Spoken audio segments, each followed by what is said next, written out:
Thought I would try and play some Super Metroid tonight. It's one of my favorite games of all time.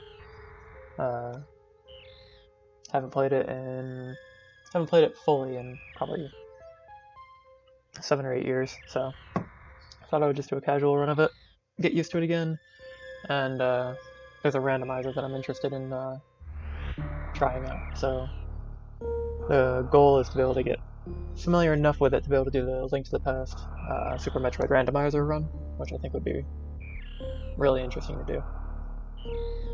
I've never really played around with the randomizers that much, but that one was really fun.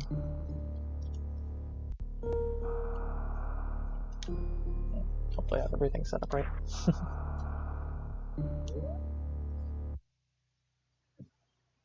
The last Metroid is in captivity. The galaxy is at peace.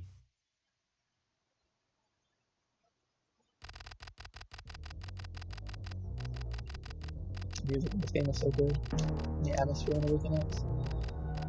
Really started a whole,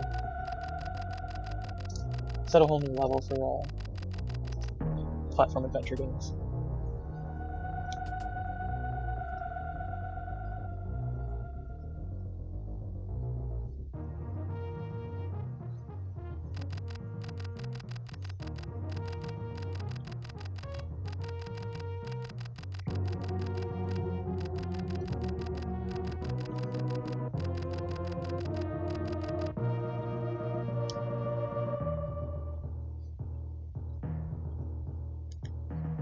This is just telling the story. The first flashback scene was from the original Metroid from the NES, and this is the end of Metroid 2: Return of Samus, which was on the Game Boy, I think like 1988.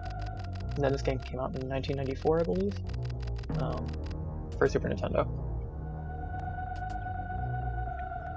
And this explains that at the end of Metroid 2, Samus was sent to eradicate all the Metroids from the different planets, but she found a hatchling and delivered it to these scientists to try to study it.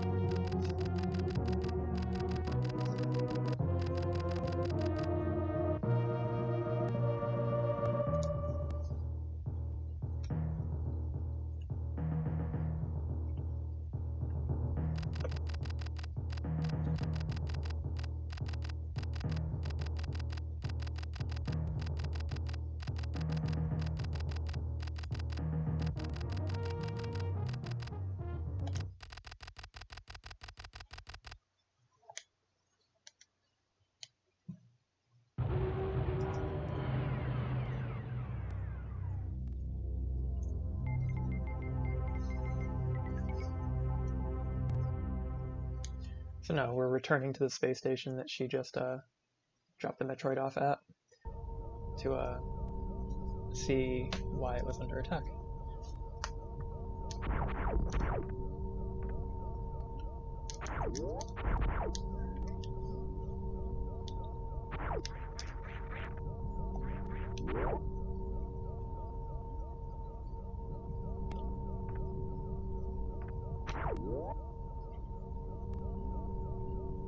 And this is like the incubator from the opening cutscene, and the scientists have been attacked.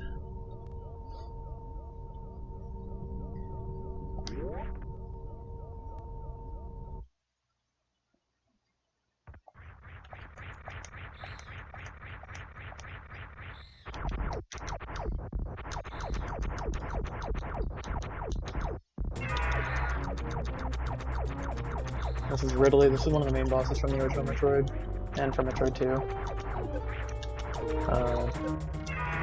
It's impossible to beat him in this area, so it's actually just a waiting game until you get hurt. You can actually speed up the fight by just jumping into him now.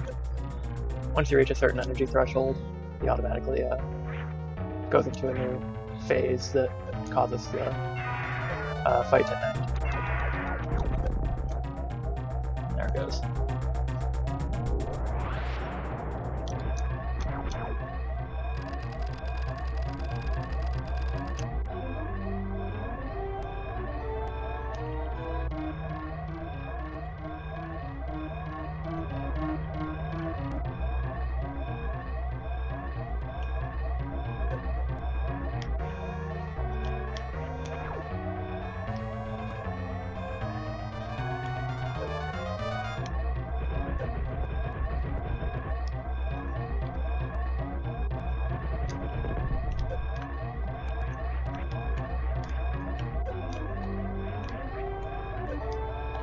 Haven't watched them.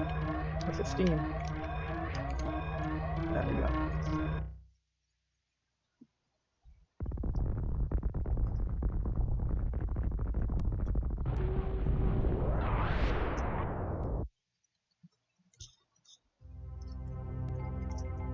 So we escaped just in time before the space station was destroyed.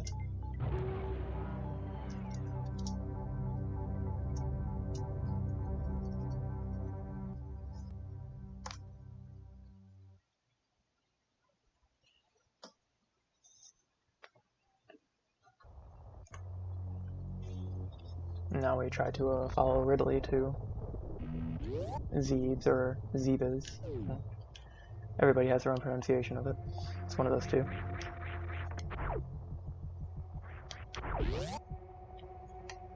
It'd be interesting to see how much I forget, like I did with Dark Souls, but this was like a formative game for me, so I may remember a little bit more of this just from complete muscle memory.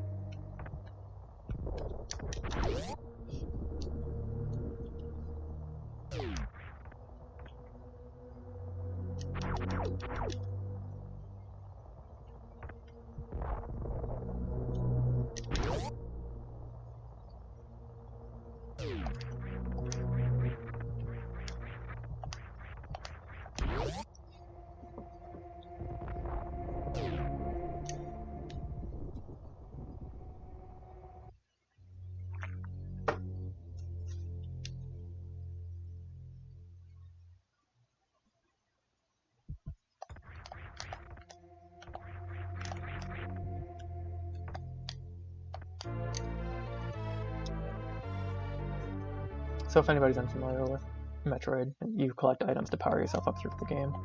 It's like a cool little addition where it's like a security camera basically. You can see that the world's kind of come alive now that you've selected or picked up an item, which this item allows me to morph into a ball, so I can get use narrow passages.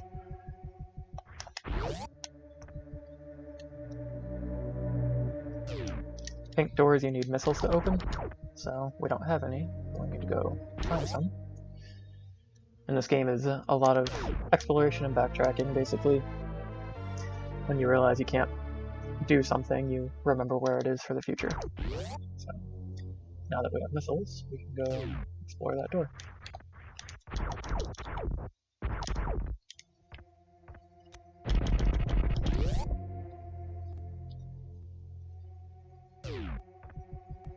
And there's an energy tank right there, but I can't reach it yet because I can't jump in. So I'm gonna have to come back and get that later.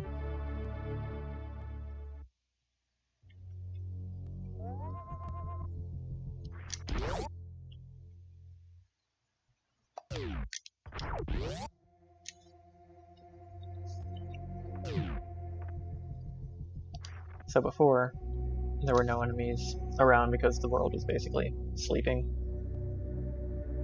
But now that we've taken some of the treasures from the world, it comes back alive, so you see that people are on alert now.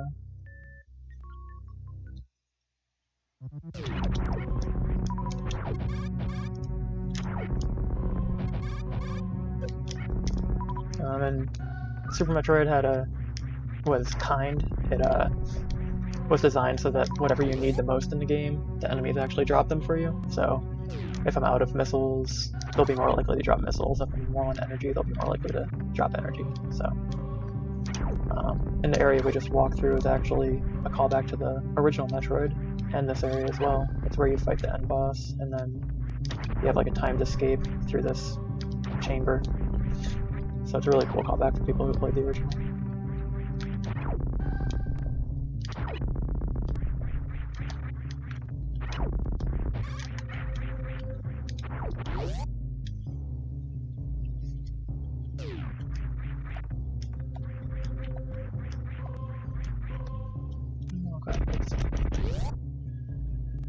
I think this should be a map. Maybe.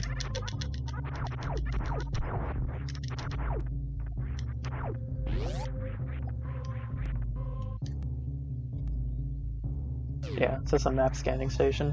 And it basically gives you a map of the area that you're currently in that you can explore. Pink means you've explored it, blue means it's unexplored. The little dots mean that there's items located there.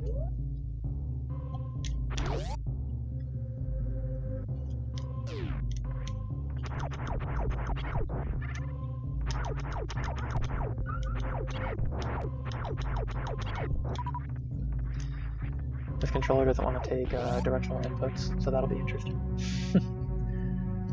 Can't go back door yet, because I don't have what I need to get through that area.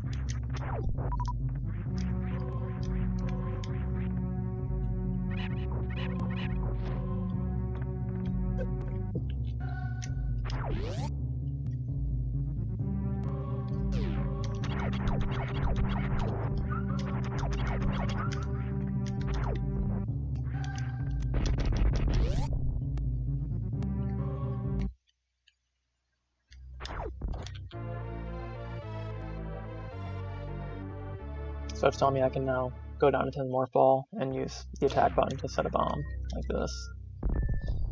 So, if there's like small blocks that I can break or that were impeding my progress, I can break those now to get through.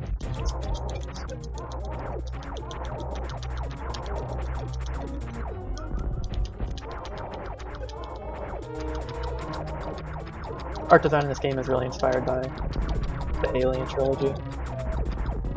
Even the original Metroid had a much darker feel for most Nintendo games at the time, and was inspired very much by the Alien trilogy. But those statues, the Chozo statues, are definitely like a direct influence.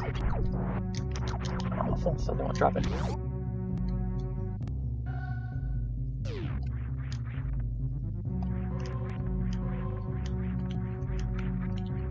So basically, environmental teaching.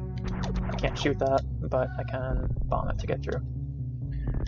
So it's cool how the game kind of siphons you into these tutorials at the beginning of the game to make you realize what's available to you and how the different items you get can affect the world.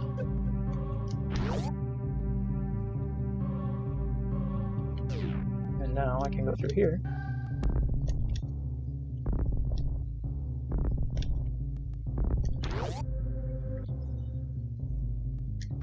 Get some more missiles.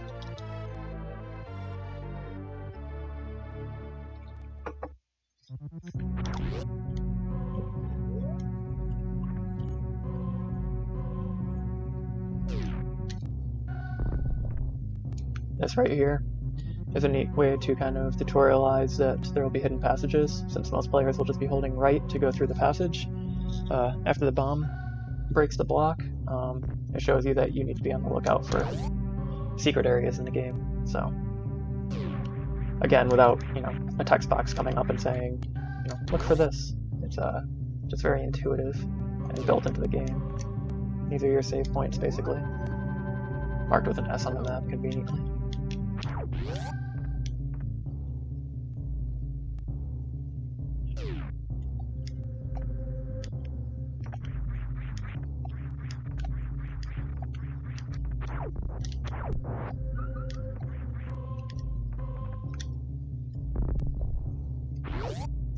Also showing you that screen scrolling can change based off of solid blocks on the side of the screen. So this is an energy tank. Basically, it gives you 100 extra health. You'll see a pink square appear in the upper left corner of the screen. So that pink square is 100 health if I was to run out of energy.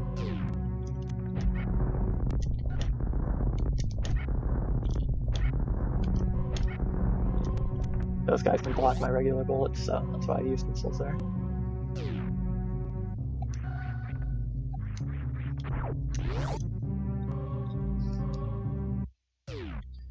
And these elevators mean that you're going into a different area, so if we were to look, once I go down this elevator into Brinstar from Criteria, and if we were to check our map after we finish, we won't have a map of the new area that we've gone into. Another great track.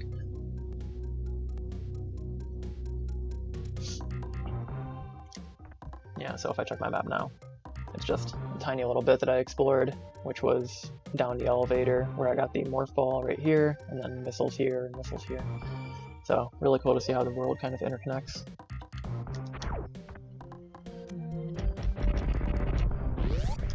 Start over here.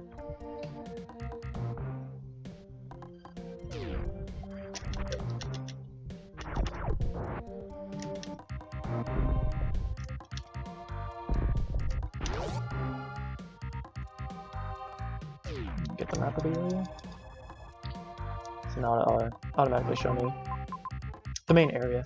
So there can be offshoots of this map that don't exist because they're hidden, such as this area right here.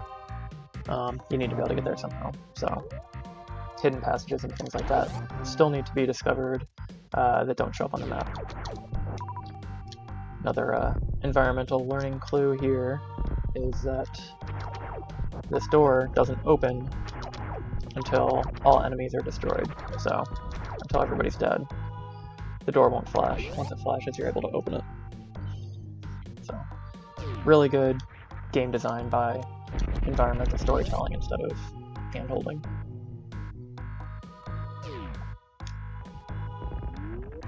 Okay. So I'm way out of practice. I'll try this once or twice, but basically when you run across this area, these blocks right here, they automatically make you fall through if you don't do like a quick jump. And there's something that allows you to run faster later in the game. But there is a trick called a mock ball, which basically lets you store your speed if you can roll into a ball while you're running. I guess I don't need to go through the door for that, do I? I can get the speed in this area. I'll try it once, but I doubt I will get it. Nope, not happening. Way out of practice for that. Practice that maybe later. But, so that's another area that you can kind of see now on my map. I know for some reason I wasn't able to go here, so once I get new power-ups I can come back and try it out later. That's a save point, don't really need that yet.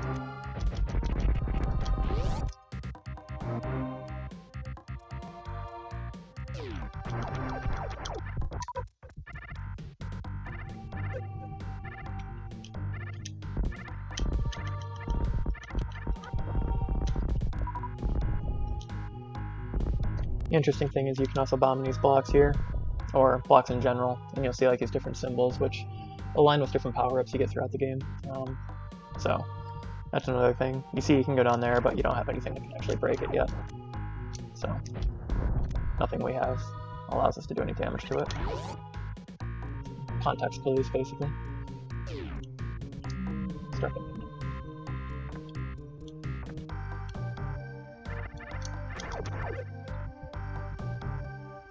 So get some more missiles. And I start the game out with visual clues as to where you can break blocks, so it's a very noticeable area. So this is charge beam, it'll allow me to power up my shot, so if I hold the shoot button, it'll start charging now. And I can shoot it. I can also charge up and then do a somersault, and it gives me like one hit of invincibility. You can also notice here that we see another symbol, so something to keep in mind later in the game. You can come back and when you get something that looks like that.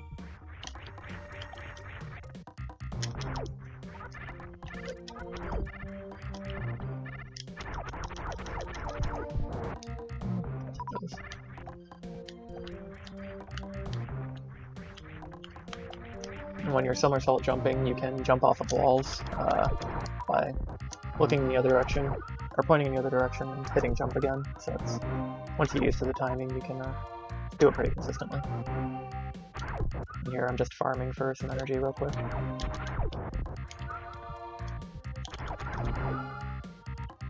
Another good way of, another good game design element where if you get stuck somewhere, it doesn't mean death, it doesn't mean trying to push through it, they actually give you an out to get what you need.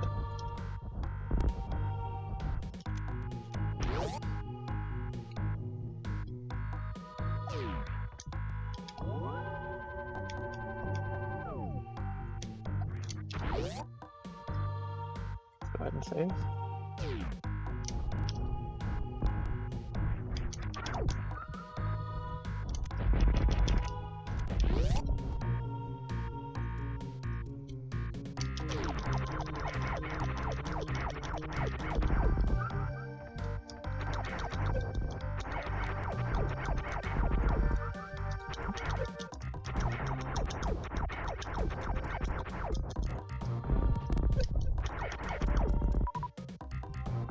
guys do a lot of damage. Okay. Alright, so this is the first mini-boss game. I actually can't recall his name. You can shoot these spores here to get some items if you need them, so it's giving you resource replenishment if it's necessary. This is a little spot that you're actually... nothing can hit you in this room if you just stay in this corner.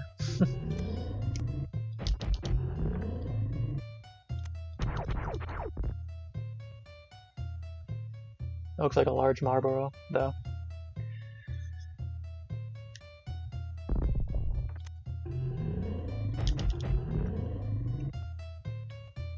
So I could use missiles or I could use my charge shot. I don't remember which one technically does more damage, but I just use the missiles out of convenience until I run out of them, as I do.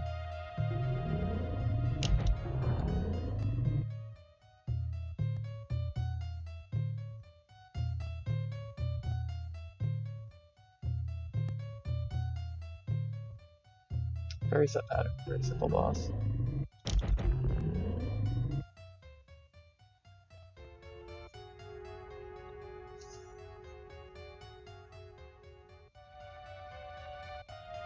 And most of these bosses, honestly, are very simple if you learn their tricks or their patterns. There's one that's always kind of a wild card later in the game.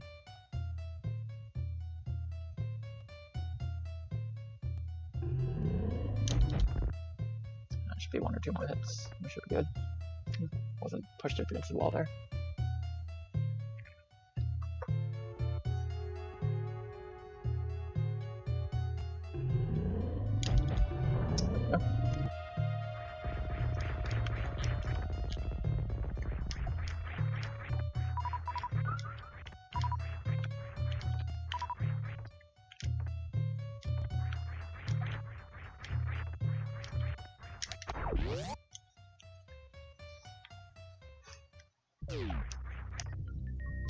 And so, all of these little pot things, pipes we've seen enemies come out of, this one doesn't have anybody, so we can see that we can interact with it in some way.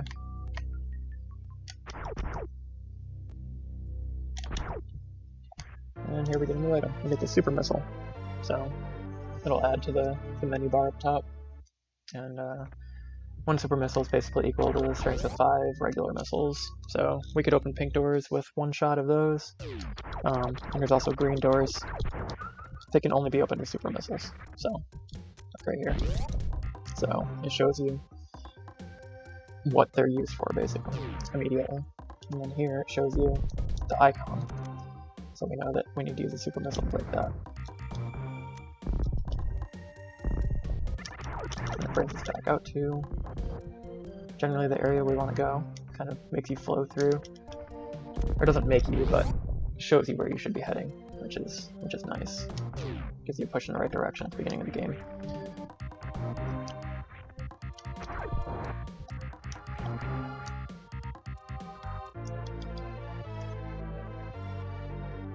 Hey Chris, what's up?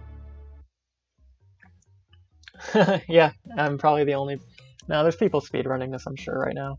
If you were to search for another channel where somebody's better at it than I am. How you doing, man? Missing our skate sessions.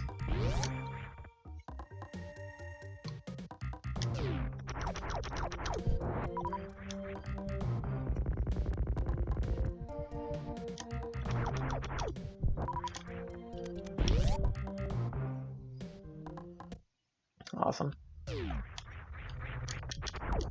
Yeah.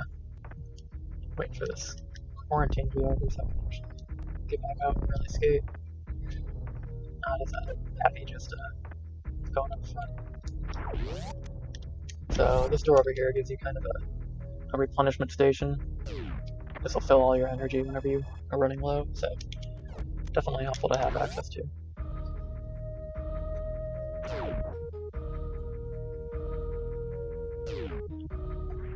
This is another teaching tool, environmental teaching, where it shows you that you are slower in water and you can't jump as high. So if you fall in, you can't make it up. So, no text, just context. You ever play this game, Chris?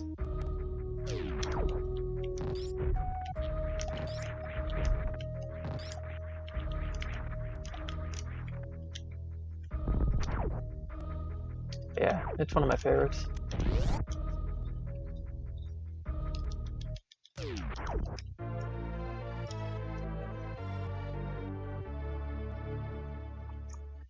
So, it's basically a beam that adds onto the beam I had already. So now you see I have the 3 lines that come across, and I could always go into my inventory if I wanted to and turn any of these items off that I choose to. If I didn't want to be able to morph or use bombs. For the most part, you don't have to do that. You remember nothing. Yeah, I haven't played this. I've played it a lot, but I haven't played it since like 2012, I guess. So, trying to get ready for to try one of the randomizers. Oh, not good. Let's make sure that's on that.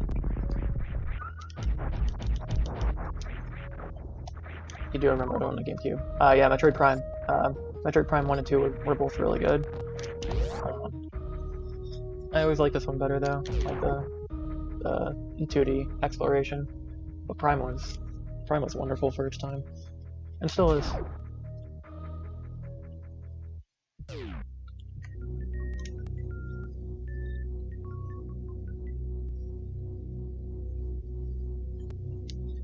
So now we're going into another area, so if I was to check, we won't have any information on the map. This is Norfair, so I'll show real quick. This has certain areas where if you walk in, it's actually too hot for you to explore, and it'll start taking my energy just by being in those areas. So if it has that hazy background, it isn't explorable yet because I don't have the right equipment to do so. I see some doors I can't open. And we'll go. They have something in development. Yeah, Metroid Prime 4 is in development for the Switch. I'm really excited whenever that eventually comes out. I think it's Retro Studios that's working on it too, which did the original 3 Prime games. So I'm hoping that's good. I think all we've gotten is like a splash screen for it though. I don't think they've really shown any actual game development for it. More environmental. I can't jump out of here right now, but this item, the high jump boots, and it allows me to see that I can make it out of that gap now if I choose to, and clear it pretty easily. Yeah, I'm hoping it's going to be good. That team always makes pretty polished games, so I'll grab that just in case I need it. I think I do. Get some more missiles.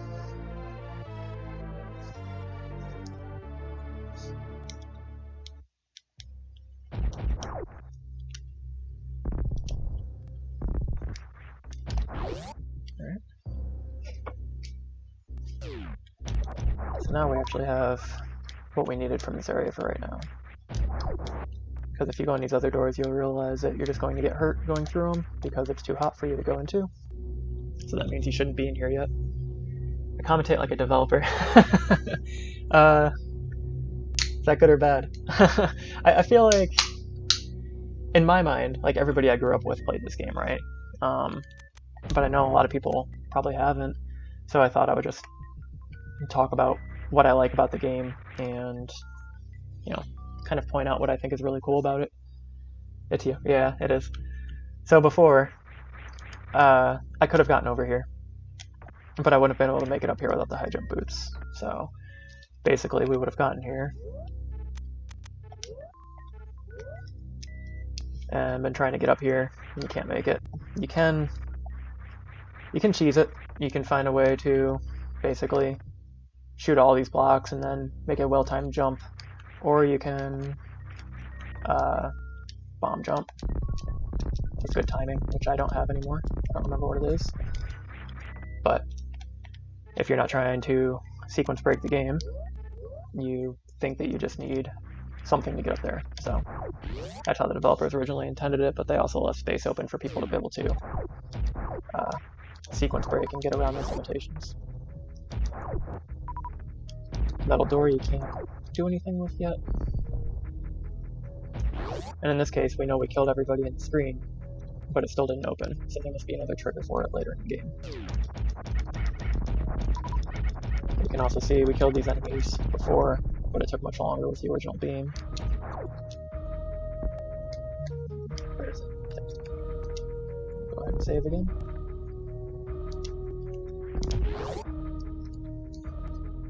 And when are we going to play Bloodborne? I've been itching to play it again. I started a Dark Souls run. And it's funny, like, I started thinking I just wanted to play Bloodborne instead.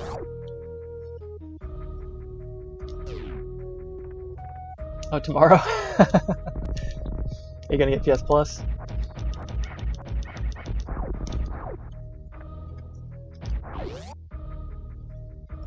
Yeah? Yeah, we're definitely gonna have to set something up for that.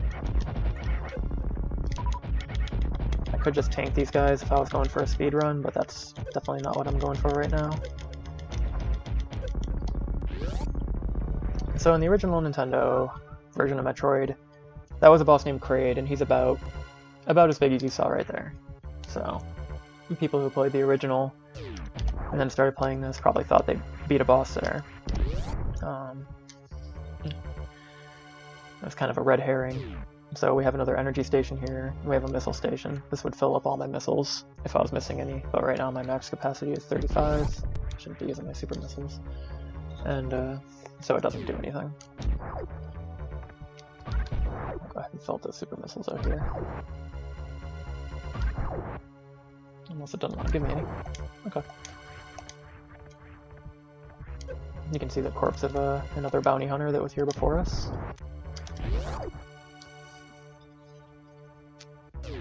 And here's Kraid. The real version for this game. And back then, games weren't really doing large bosses like this, so this is pretty refreshing. Let's see if I can actually get a kill. I doubt it, but we'll see. Did I get it? Nope, I didn't. I was one super missile off. So I've done about half damage to him already. And you just have to shoot him once to open his mouth, and then his eyes blink and he'll open his mouth for you to shoot into it.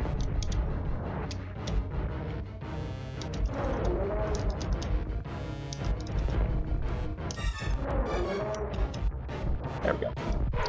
And that's great. Here are the punishment. And this is the Varia suit. So, if you had gone through Norfair and you were realizing that everything was hurting you, now you know that you have a new suit, so maybe you would go try that out and see if that fixes that problem. It's like pretty simple deduction without, you know, holding hands and going through the game and exploring what you weren't able to before or what was locked off to you before. Nice baby Kraid.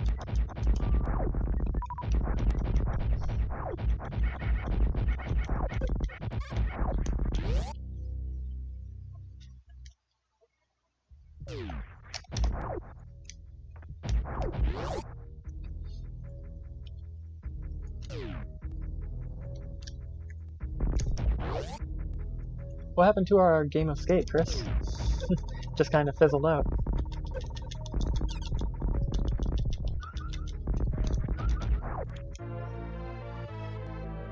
Oh, and the metal door is now open because we killed the boss of the stage. Because we killed Kraid, so that's why we were able to enter this room now.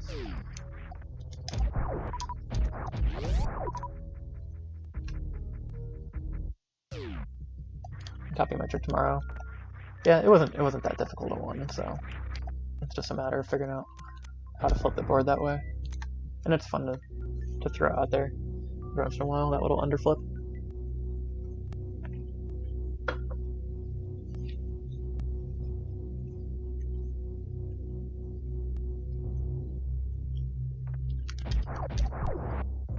Let's see what's in here. I think this is a dead end for now. it is. So no matter how fast I run, I can't make it through that gate. I could mock ball if my timing was good, but that's not how the designers originally intended for it to be done. So I'm just gonna do a normal playthrough this time.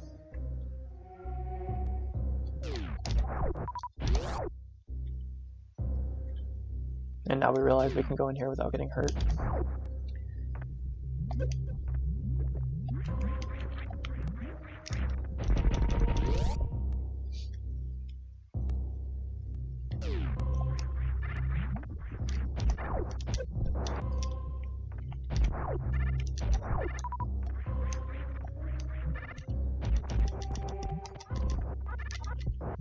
Not going for a 100% run or anything like that, but when I do come near items that I can get quickly, I'm going to grab them.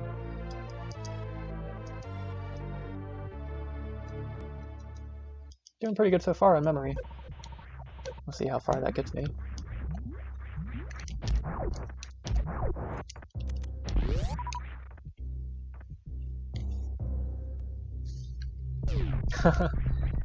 It's impossible to find unless you're a kid who gets 1, maybe 2 games a year. And I think that's why a lot of this is so ingrained in my memory.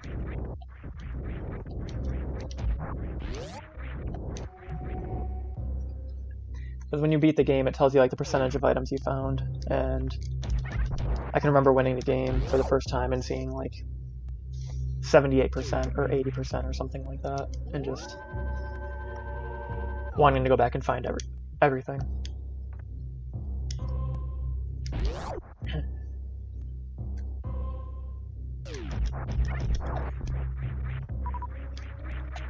Try and cheese this.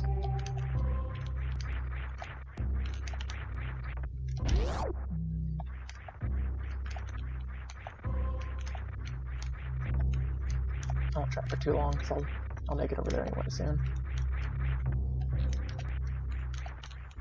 Close. There we go. Oh, hey Connor, what's up? Strategy books and Game Genie? Yeah. Yeah, this was one that I figured out on my own before I had any of those, but I played this game a ton.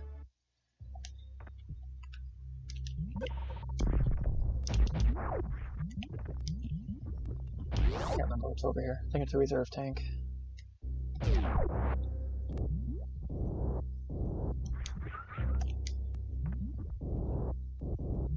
Oh.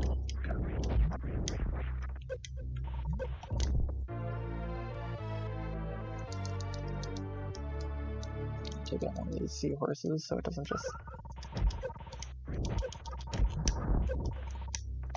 Okay. How are you doing, Connor?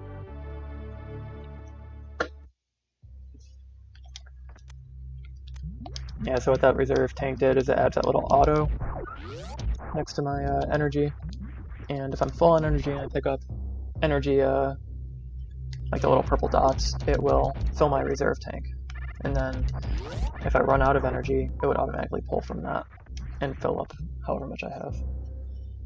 Muscle memory serving you well, or is this game serving you your pickers? It's serving me pretty well so far. Or my muscle memory is serving me well so far. I haven't really ran into many issues. I'm wondering if I can... let's see. Nope. Yeah, I usually just do that with the ice beam. It is possible to make that jump, but I will not take the time to do that right now. Doing well. That's good.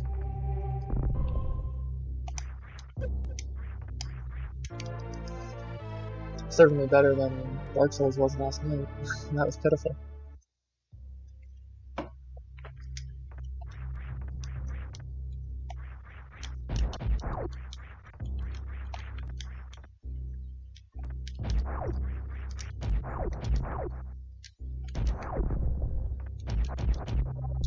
Alright, I guess that was 2 nights ago, right?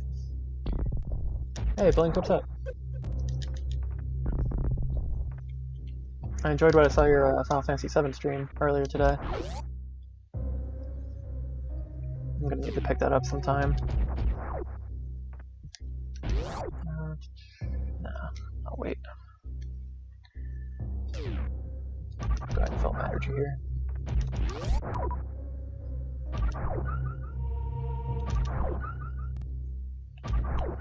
Alright.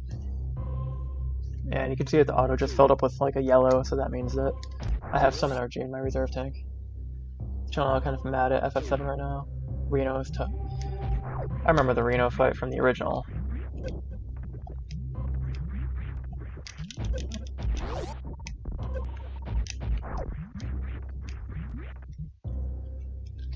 Yeah, I'm hesitant about watching too much of it because even though I know the original story, they added so much.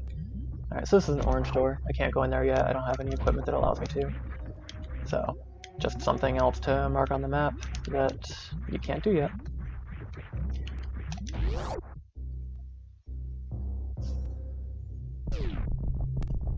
How rude. I feel like you're doing a Stephanie Tanner impression, but I don't know why.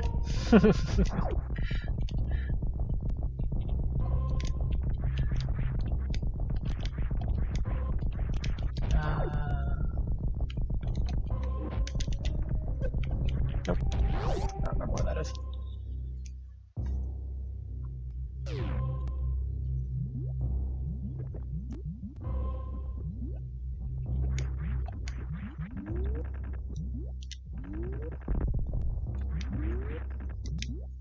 This one drops slowly. Yeah, I guess I don't recall it. Maybe I'm out of the loop.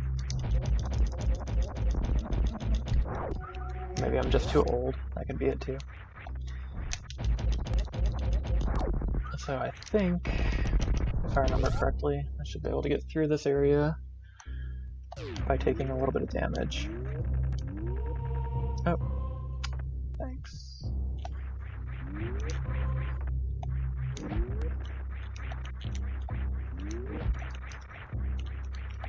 Right? Ah, okay, well, let's go back around. That's right. Okay. Reno and Root are partners. You know, I have the original Final Fantasy VII on my Switch and on PlayStation 4, but I think since I bought them, I haven't played through them again. It was one of those ones where it's like, oh, this is available, I'm gonna grab it, and then never got around to replaying it. That's definitely a moneymaker, throwing that on any system. So, we see these up here. That's something for another item you get later in the game, but we can go ahead and get up there anyway if you can wall jump. Grab this.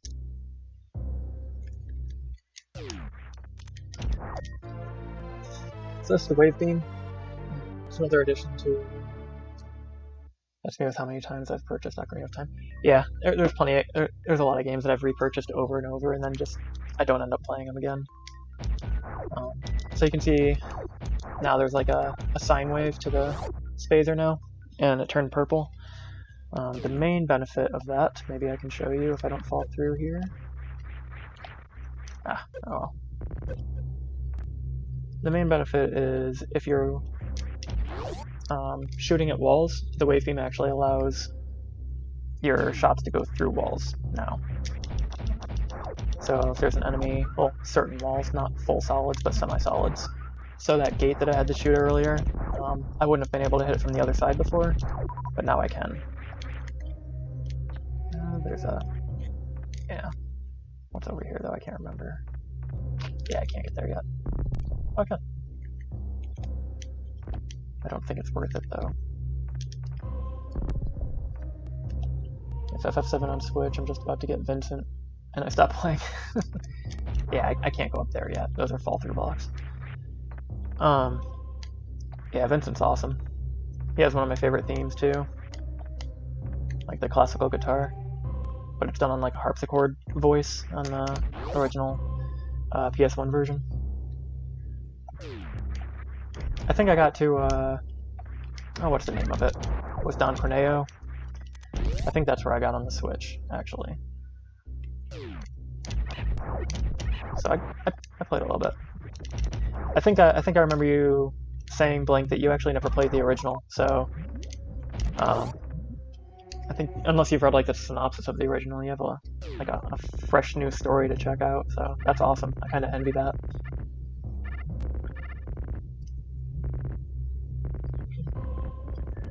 Go ahead and grab a hidden item up here.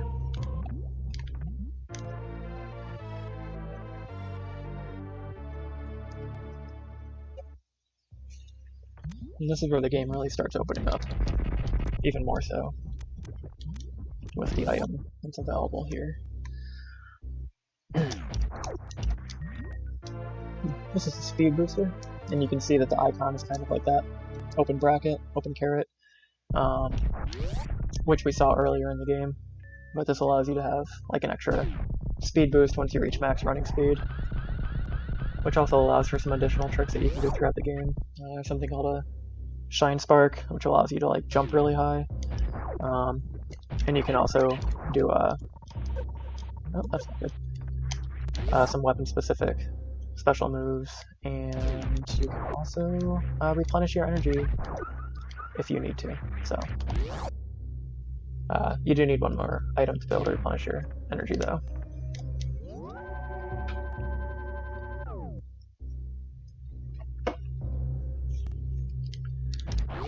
Yeah, I had Ocarina of Time on N64, and then I bought it, the Master Quest, on GameCube, and I don't think I ever touched it. And then I bought it on 3DS as well. So I've definitely bought Ocarina of Time a few times.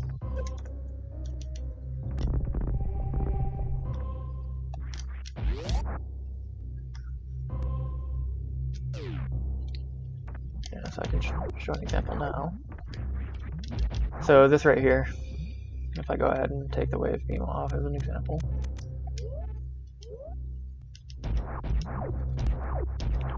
I can't shoot through. So that was locked off to me before, but now I can shoot through with wave beam. I'll go ahead and fill up my energy here a little bit before I move forward. Nerf wave beam, please. Yeah, it's strong. Like, you know, I said earlier that there's really no reason to go into the menus too often, but one of the main reasons is to turn off the ice beam once you get it, because it definitely slows or weakens your weapon.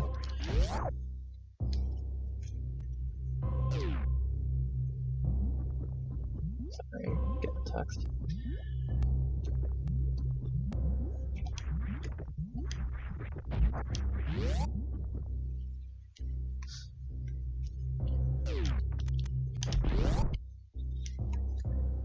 This is a fun boss. It's kind of unlike a lot of things that you would see in Nintendo in these days. This is Crookmire. Basically, just shoot him up, that makes it back up. You can do this for forever.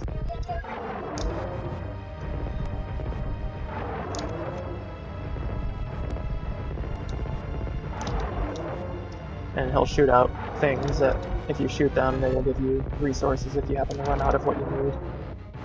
Thankfully, you can use the charge beam as a backup if you run out of missiles. So.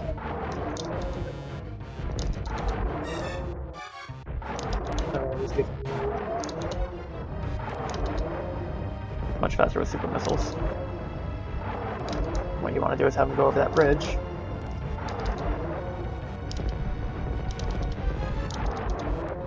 There we go.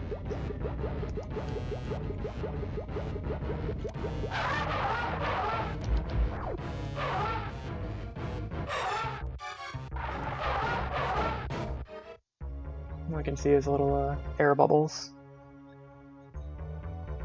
You run into a dead end over here.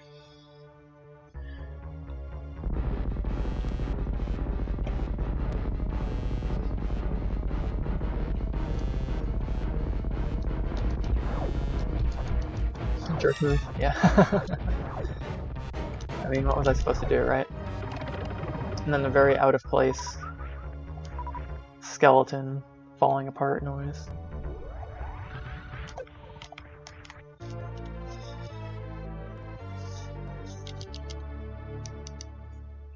Yeah, I like Mike a lot. Like, I'm not quite sure why they gave him such a gruesome death.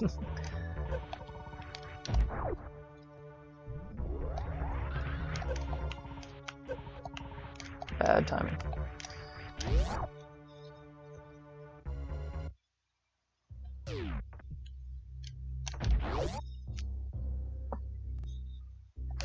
Go ahead and save. There is one odd design flaw in this game. That,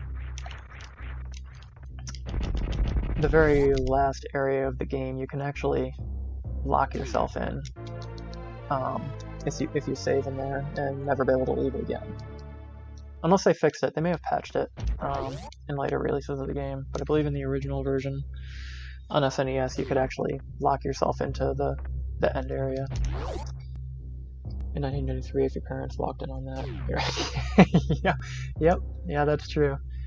That game would have been broken, and you wouldn't have been playing it anymore. At least I wouldn't have been. Oops.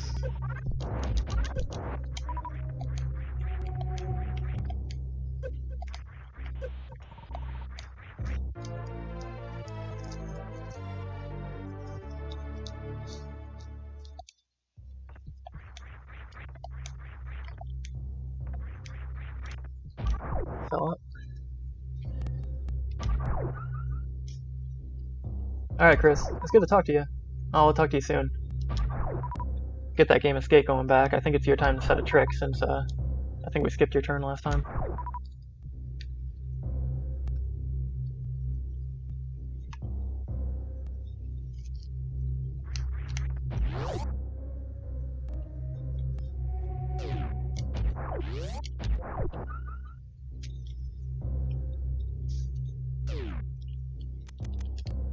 So,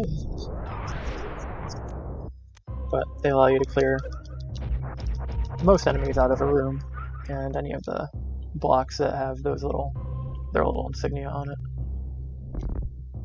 And I'll go ahead and show off this Shine Spark now, since I can get an item with it. Oh no, since I can't do diagonals in this controller, it might prove to be difficult. There we go. I went too far out. Yep. Oh well, I can just do it this way, I think. Nope, doesn't quite reach. I'll get it later.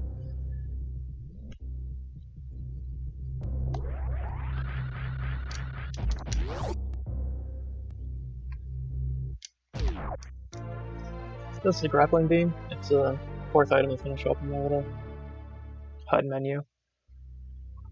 It allows me to grab onto those little plus icons that we saw earlier and kind of swing across them.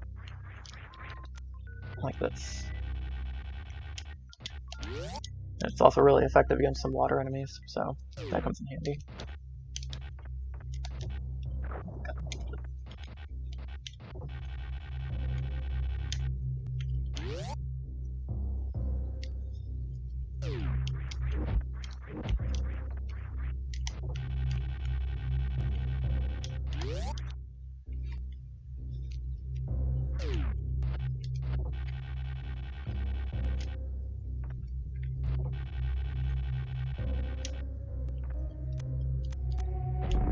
So if I didn't have a super missile there's actually an enemy down in the water that if you kill him will give you a super missile on every drop if you're out. So another way they made sure you don't get stuck. Conscientious developers. And that's everything in this area. That's the only reason you have to fight Crocomire is to get those items. Reliable farming, yep. Yeah, I was kind of explaining earlier how this game does such a good job of telegraphing and tutorializing in the world rather than text boxes that pop up. Like, there's no text in this game whatsoever outside of like the story setup at the beginning, which I think is really refreshing.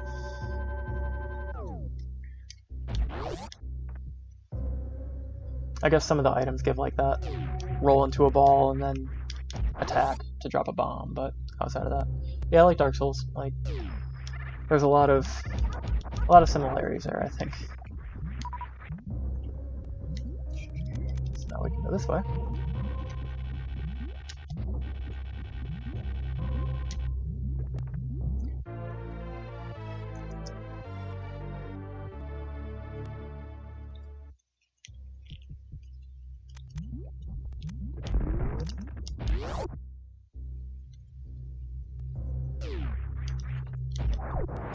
So if we had gotten power bomb somewhere else... Oh no, that's not even a power bomb spot. I thought it was. That's just a regular shot area. If you had tried to check out that area, you wouldn't have been able to get through before, because you can't shoot super missiles through the gates like that. This will actually just loop back around to where we were. So, this is where we went down to fight Crocomire earlier and use the wave beam. So, we'll go ahead and take the shortcut back. And for now, we are done with this part of Norfair.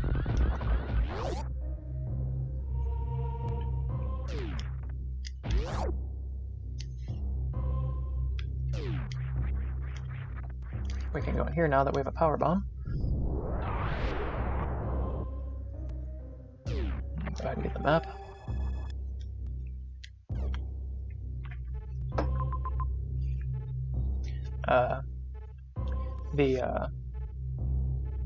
I don't remember what that is actually. Let's see if we kind of map our way down. That's the long hallway that goes down. So I guess that may have been... No, Crocomire was right here. So, can't remember what that was for. Oh, and I think it's an energy refill station. That might be what it is on the map.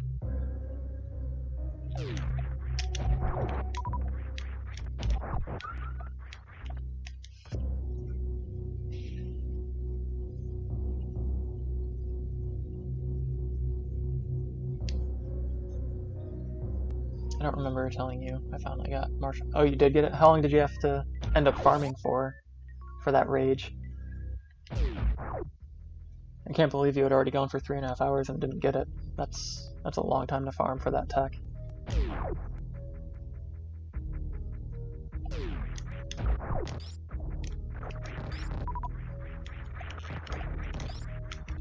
Of course.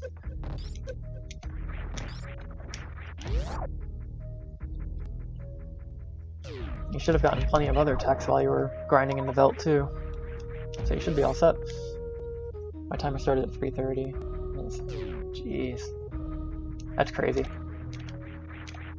Oh, you know what? I should have gotten one more item in Norfair. I guess I'll go back. The ice beam is in there. And I can get through without it, but that would just be a pain.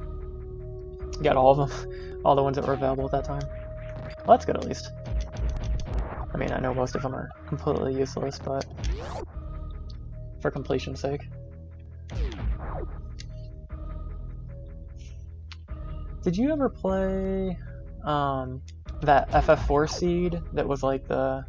I can't remember exactly what it was, but you basically like set a randomizer and it spawns you into like a Damsian Castle or something like that?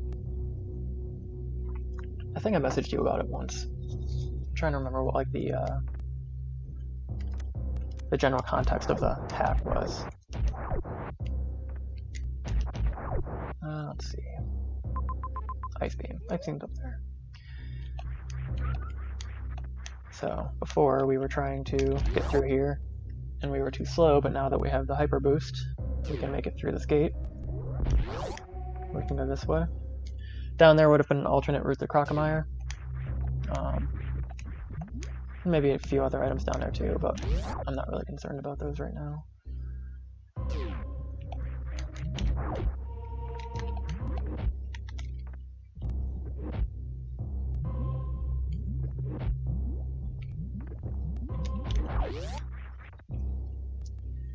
Got all of them, played Free Enterprise. Yeah, that may have been it. I'm trying to remember. I just remember there being a really unique hack for Final Fantasy IV, and I just can't remember exactly what it was. Which one is Free Enterprise?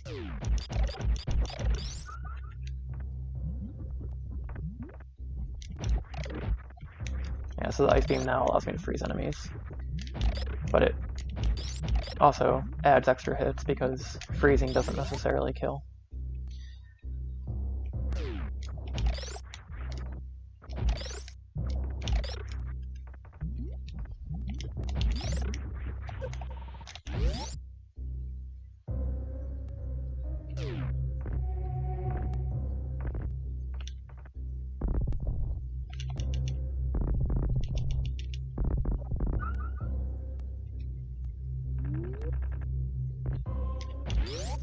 Bring this back to where we were.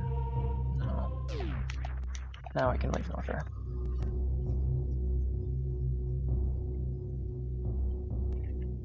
I haven't seen too many Final Fantasy IV hacks. That one kind of stood out at the time. I haven't seen any Final Fantasy VI hacks. I've seen one, but that was more of like a... There was a hack called Awful Fantasy, which was just garbage. That came off the GameFAQs message board at one point. Along with the Shaq Fu RPG that I have kicking around somewhere that was made in Game Maker from the Genesis Shaq Fu boards, which was still the greatest GameFAQ board I ever found in my life. There's still remnants of the Shaq Fu army, but they don't really exist anymore.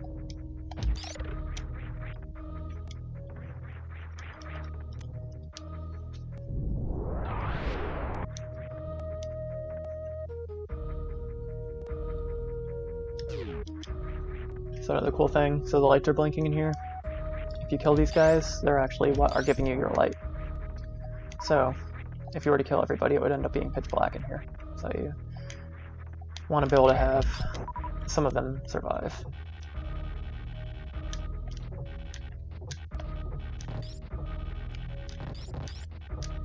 Let's go ahead and gallop through. Nope.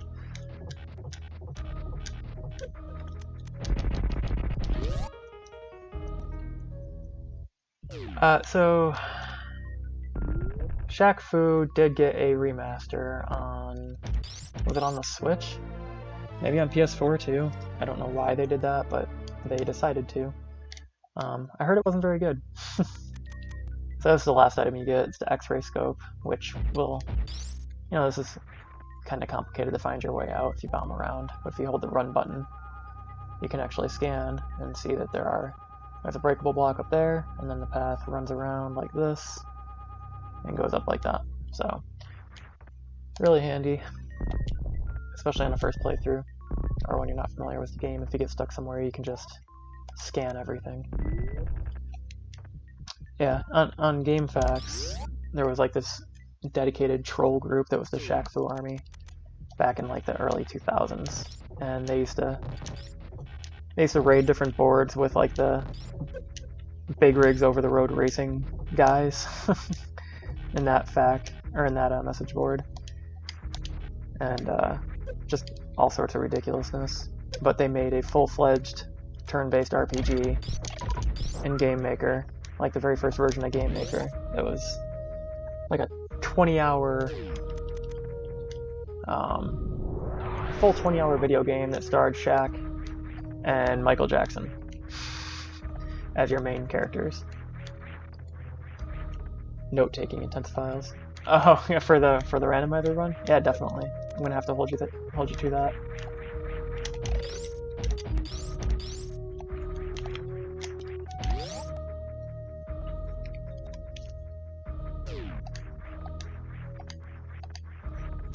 There is a way to... Oh man, I'm getting punched. There is a way to speed up in here. I don't remember what it was though. You can like throw yourself back if you hit spikes by kind of doing like a redirect in Smash Brothers. Like as soon as you get hit one way, you hold the direction the other way. I just can't remember the timing for it right now. And this is another place that you could potentially find power bombs the first time.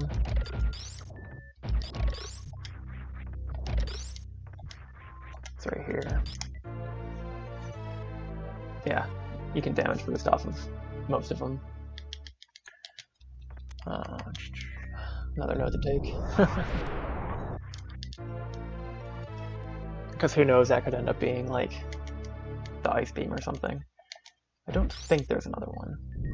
No, there's not. But there is this. Oh no, I'm in the wrong room.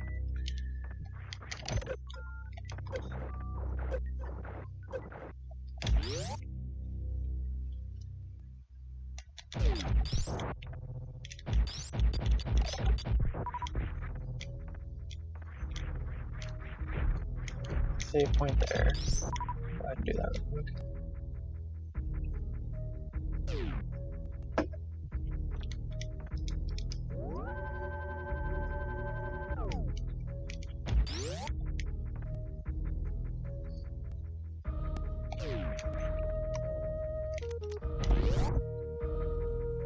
This is the room I thought I was in earlier.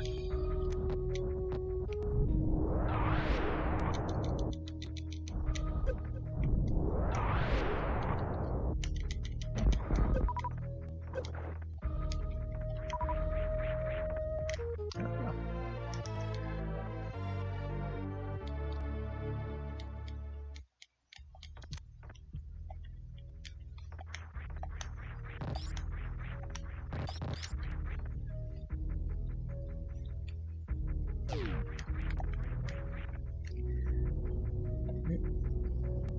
So, yeah, I know. Those big ones will do tons of damage to you at the beginning of the game, too.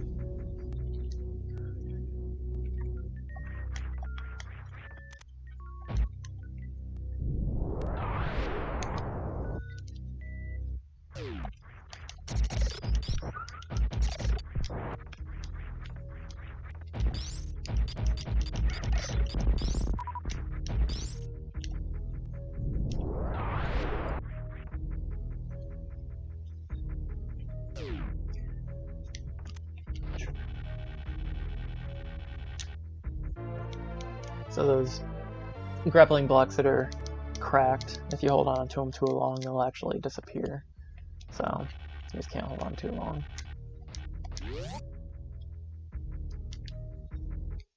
There was another missile block down there, but I can wait for it because I don't want to hang out in the water if I don't need to.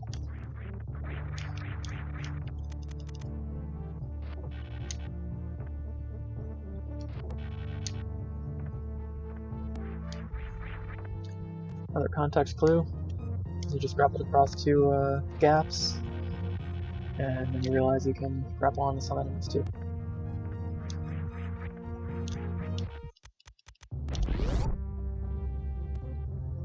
You feel cracked. Tell Jess I said hi. So this is just, I can't remember what it's called. It's called like a sunken ship or something like that. It's kind of like a derelict ship, and nothing's working in it right now. There's no power to it, so anything you find has no functionality to it. None of the doors open.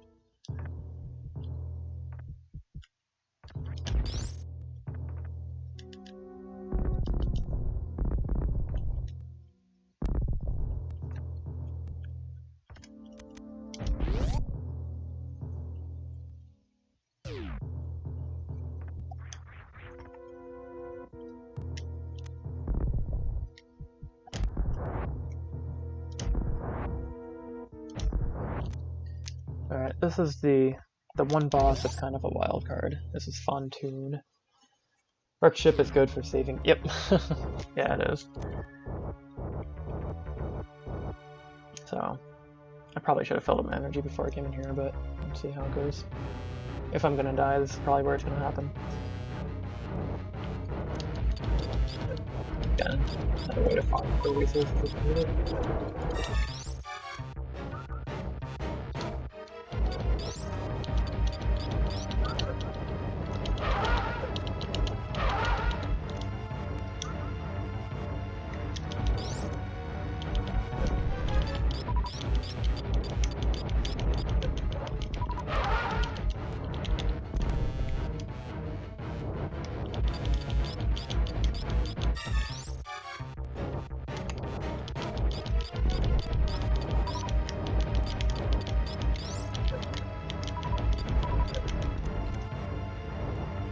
Not good. It's doing more damage than I remember. Stop giving me missiles, man. Yeah, I'm gonna die.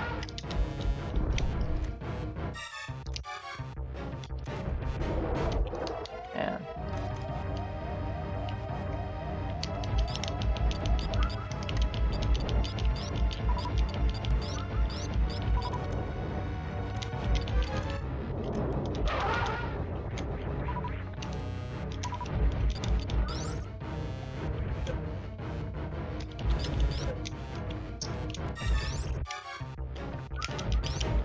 Energy,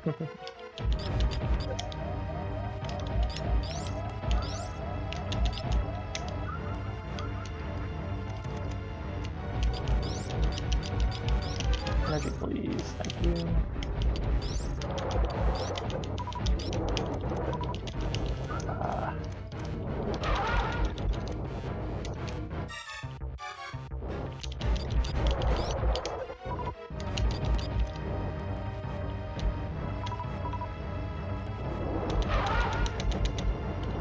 There we go. Just made it. That was lucky. Fun tune is the best part of Other M. Yeah, he was good. They did a good job on Other M. Yeah, that was close. Okay. And now everything. You have the lights back on. You have sparks that can actually hurt you, so be aware of those.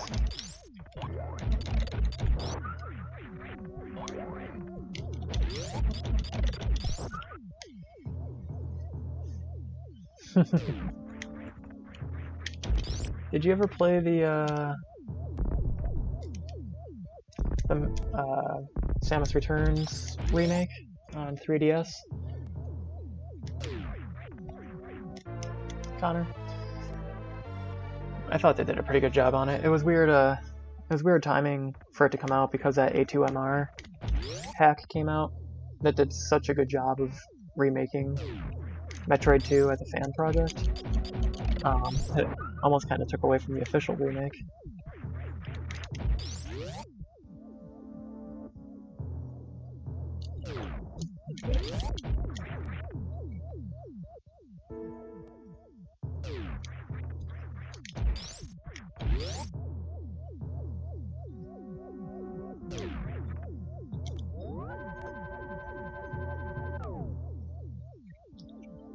Yeah, it was really good.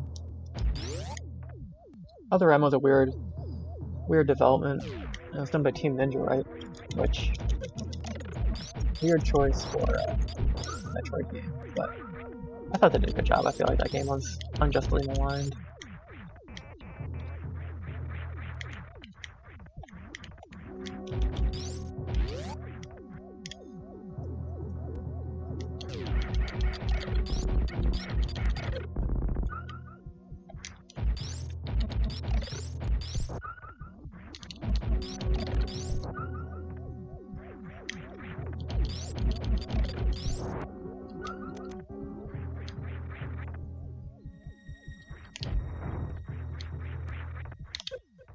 Run away from me.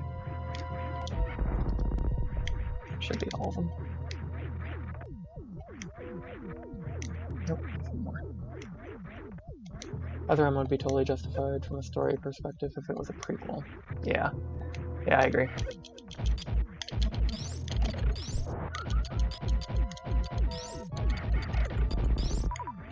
Okay, now that's all of them, so I can go this way.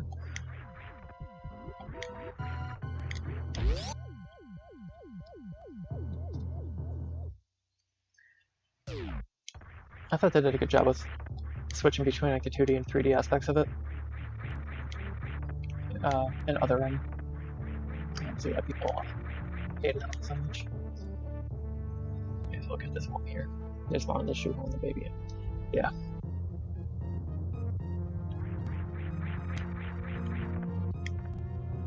Not gonna be high enough to get this.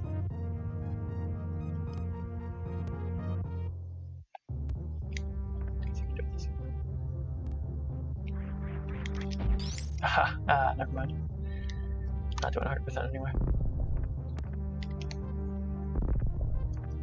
I did handle fairly well for a game that could use on like the Wii remote. Yeah, that Wii remote was a great concept, but not the funnest to use. Got a little bit better when the Wii Motion Plus came out, but it never really met what I think they were hoping for. It did move 119 million units though, so it wasn't a failure by any stretch.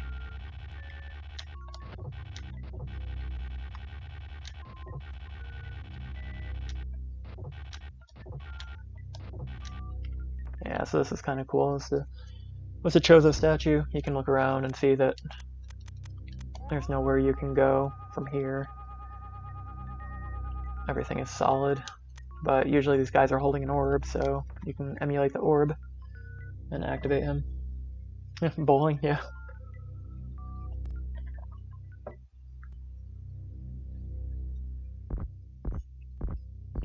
Chorizo bowling.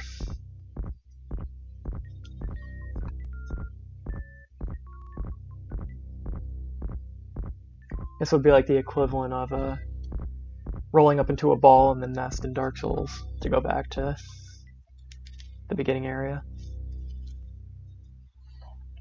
We can actually drop down here, but we don't have what we need yet to progress, so we won't go that way.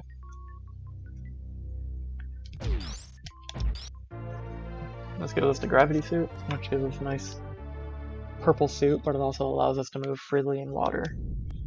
So now we don't need to worry about deprecation of our jump abilities or movement abilities when we're underwater, and it throws you out into the water to show you that.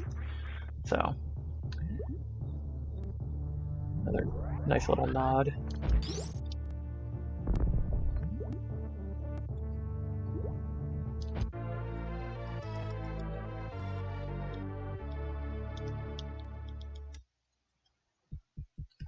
Yeah, I could totally go back and get that E-Tank from the beginning of the game now. So we'll go ahead and continue this way for now.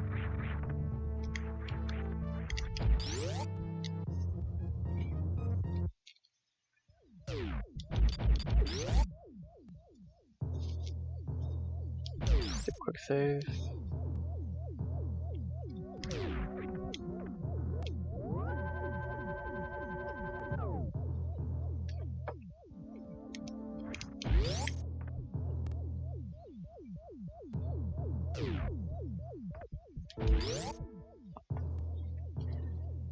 So in this area before, we weren't able to jump high enough. You could do spin jumps, or you could do wall jumps, well-timed wall jumps and get through it, but it would kind of not serve you well in this room either, so.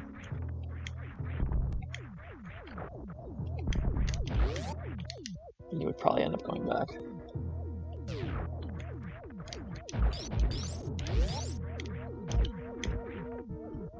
I think we keep going up, but let me double check. Nope, this is the way.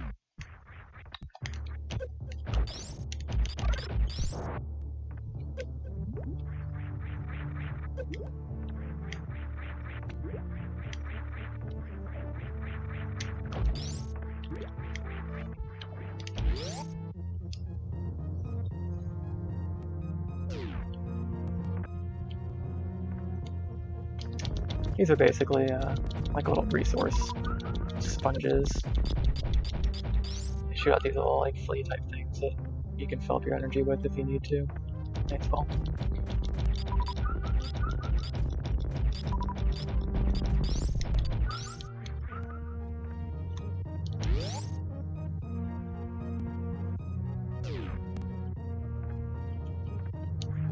That's the fastest way through here. Can I just go this way?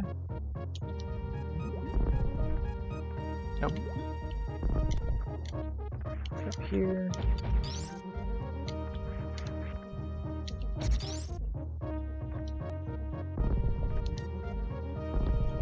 I can't remember. I'll just use this. So not down there. I think it's over here.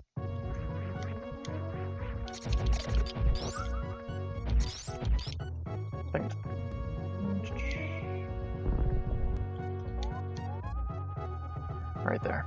Okay. Just couldn't remember. Designers totally knew that players would want to and can completely skip this whole section of criteria. Yeah, and that's part of the beauty of this world design too, is they really figured out a way so that people can do like minimal item runs. I'm trying to remember. Like, I think it's possible to win this game with like 6% of the items in the game or something like that. 6 or 8%. The only real requirement is that you defeat the 4 mini-bosses to open up the main area. And you could even glitch through that if you wanted to. But then, you know, that would be a different speedrun category.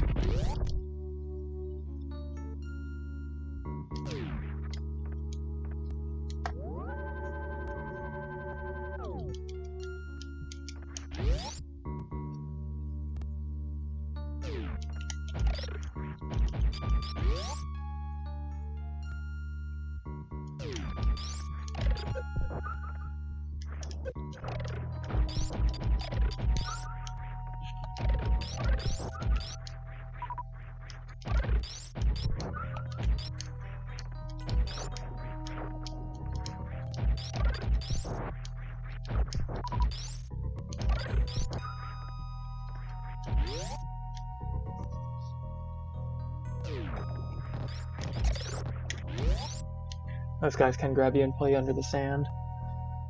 I love how organic this world feels. Yeah, they did such a good job. Like, every area is very distinct too. Like, you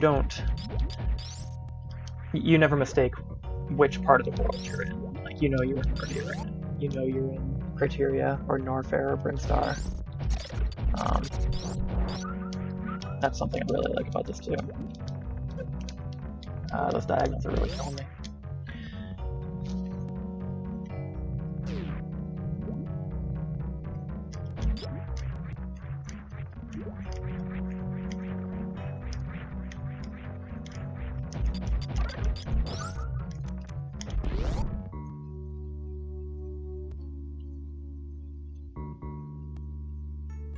Kind of showing you like a preview of the different areas, criteria that you pass through.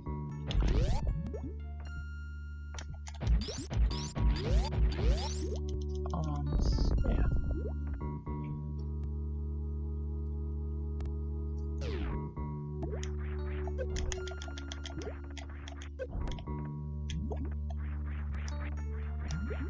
Metroid, yeah.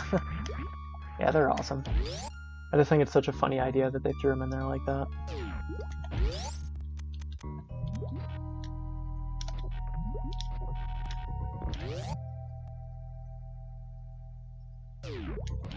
Wrong.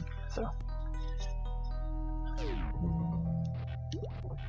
I don't think I'll be able to. Oh, look at that, first try. Really? There we go. No. Okay. So if you kill this guy too fast, you actually can't get through here. This is a pretty cool part. Where you actually realize this world has helper friends. There's nothing you can do to get through this sand. But this guy can dig through it for you. So you just have to open up that wall and then let him do his part. If you were to kill him, you could just leave and come back and he would respawn.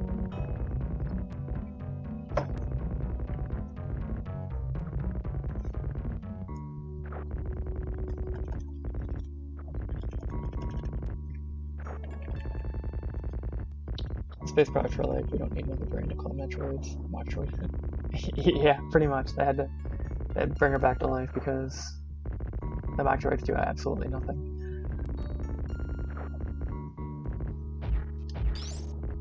Keep you alive. And there's those fun snails too. Yeah.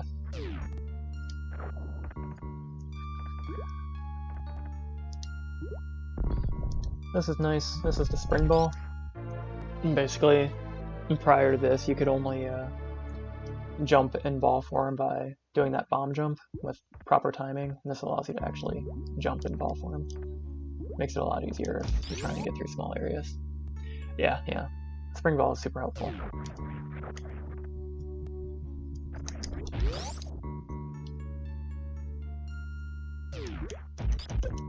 And now I think it's just fall blocks. Yeah.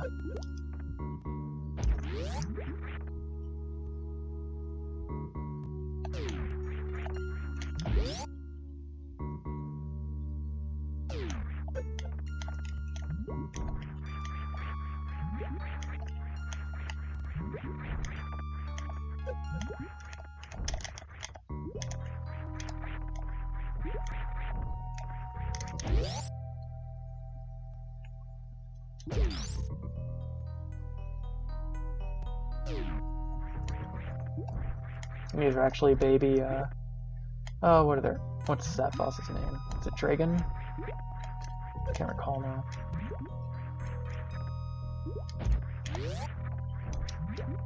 But we'll come across him in a little bit. Yeah, Dragon, that's what I thought. So those guys just came up out of nowhere, which is kind of a context clue that you can go down here.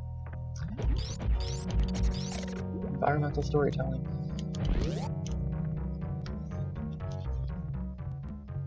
And here we can get the map for this part of, at least this part of Maria. Yeah, this is a huge area. But what's cool is you can see it connects to Brinstar down there, and we've already gone through part of it, so you wonder how it connects until you get over there and see that there's a way to break through into this section of the game.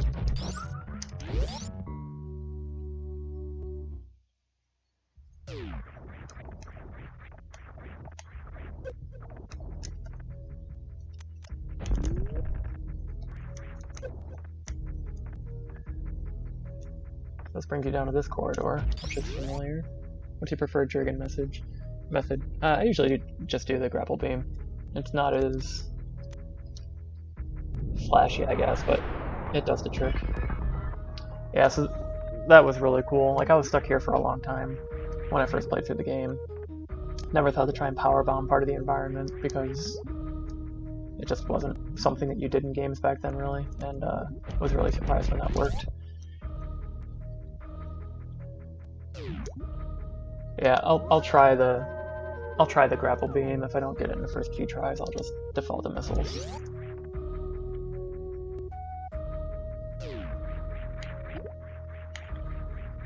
This opens the other part of Meridia.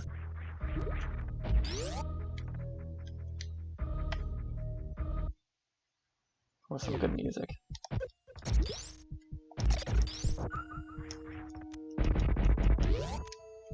See if I can get this on my first try.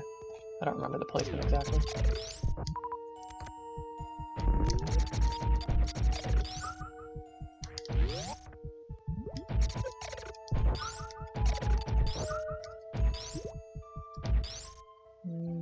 Yeah, that just leads me back to where I went under the blocks.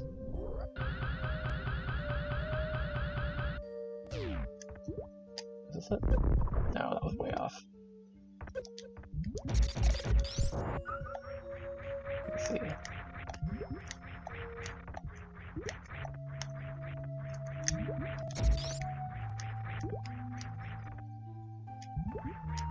It's higher than I remember it being. Okay. Okay, it's that plant. Alright.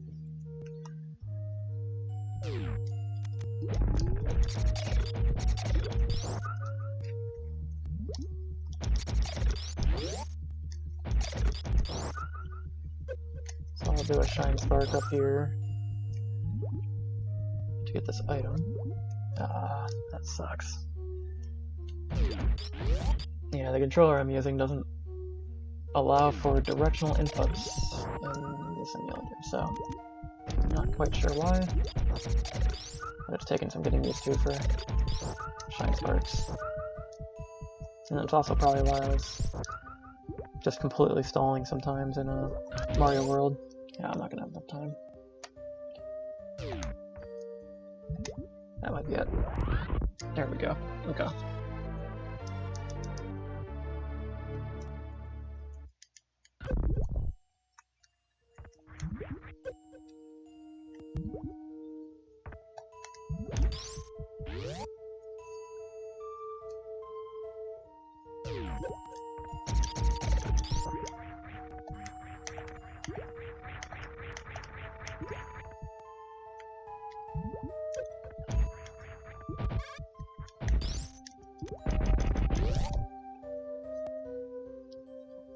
How you feeling about your memory of this game, Connor, for when we do a randomizer? This is another helper friend. Can't kill him, but you can ride him. So if you jump on his shell, he'll fly up in the air for you, and you can get this item.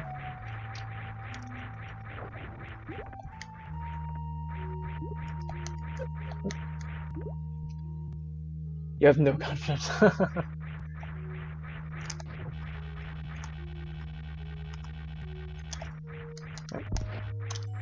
Diagonals.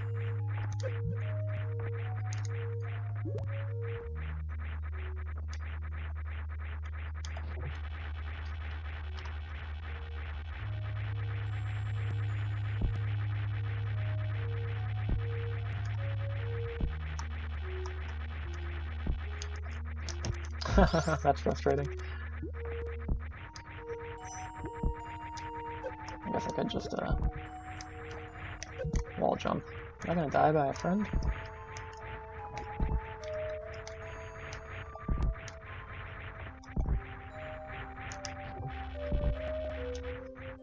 There we go.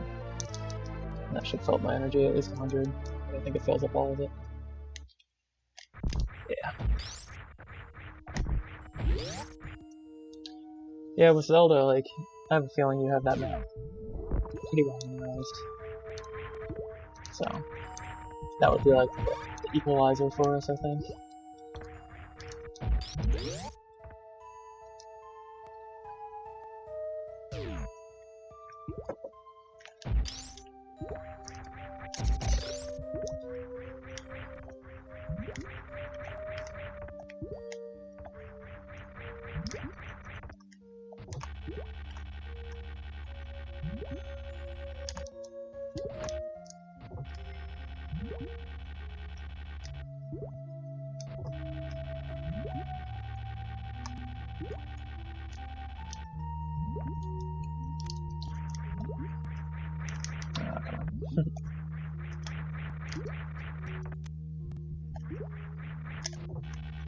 Yeah.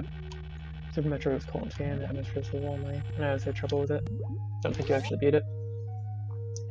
I can see that. I really liked Aliens when I was younger, like the movie franchise, so I gravitated towards this art style and everything pretty hard.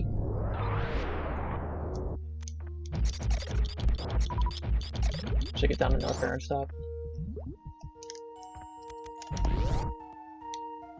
Yeah, I can see that. Not being like a wall because it's difficult, but just being like a pretty natural stopping point for a lot of people.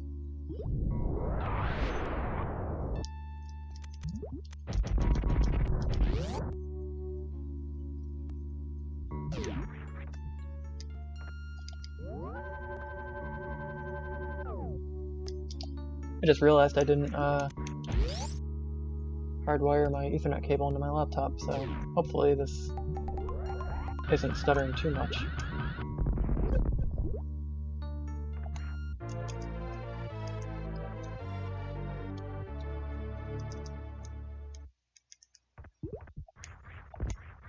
That was close.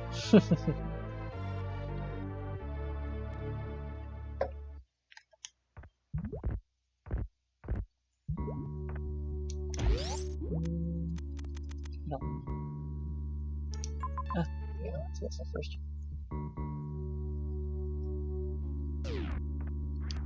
Okay, awesome. Yeah, my Wi-Fi network is pretty decent. Alright.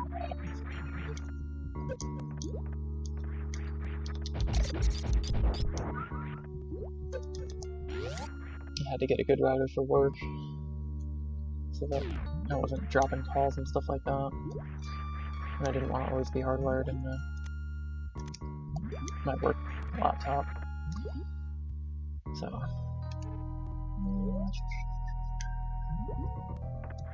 let's wait first.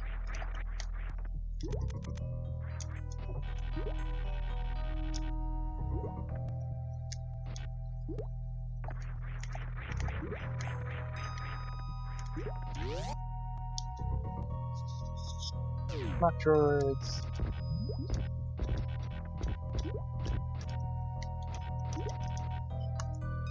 That diagonal's really annoying.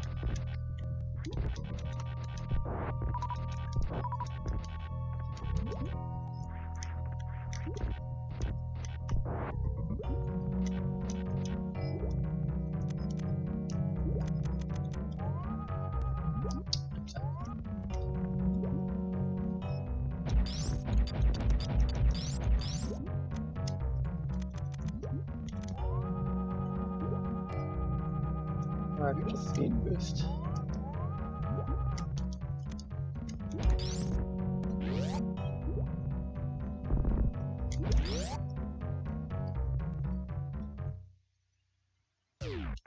Oh, I forgot about this guy.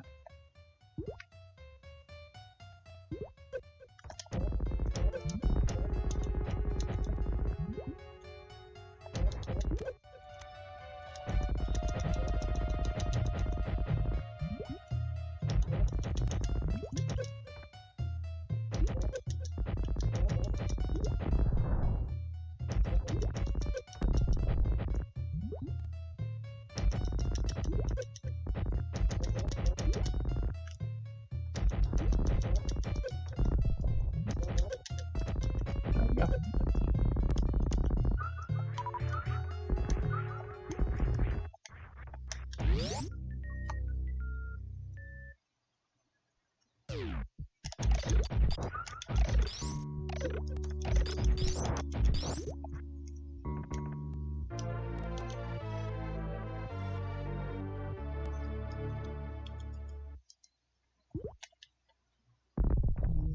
That's right.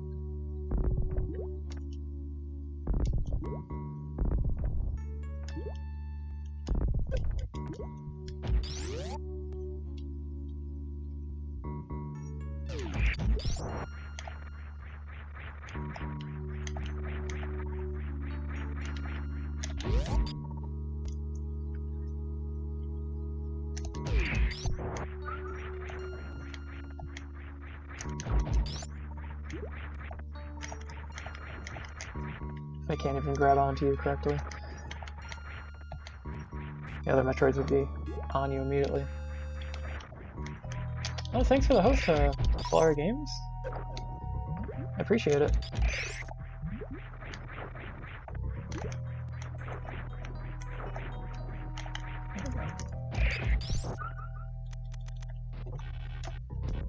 Oh. No, don't fall through.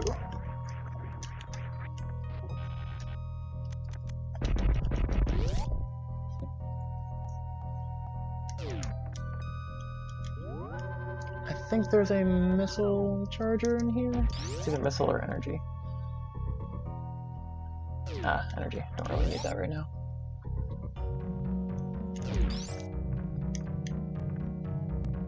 How are you, Flora? It's going well. It's just a standard run.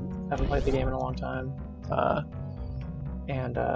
Me and ZGP were talking about trying to do a randomizer run of it eventually. There's a mashup of Link to the Past and Super Metroid, where you have to go back and forth between the two games and all the items are randomized. So I thought, since I haven't played it in a long time, I would try to get familiar with it again.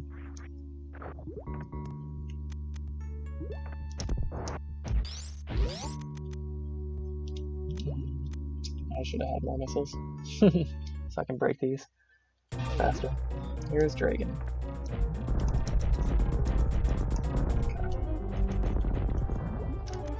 Let's see what happens. Oh, I saw that mod once. Looks like so much fun. I just beat the game for the first time ever. Oh, really? Awesome. Yeah, this is one of my all-time favorite games. Years ago, I used to speedrun it. Okay. Nothing amazing. Definitely not like a record holder or anything like that, but just really enjoyed playing the game. Okay. Oh, he let go immediately. Not expecting that.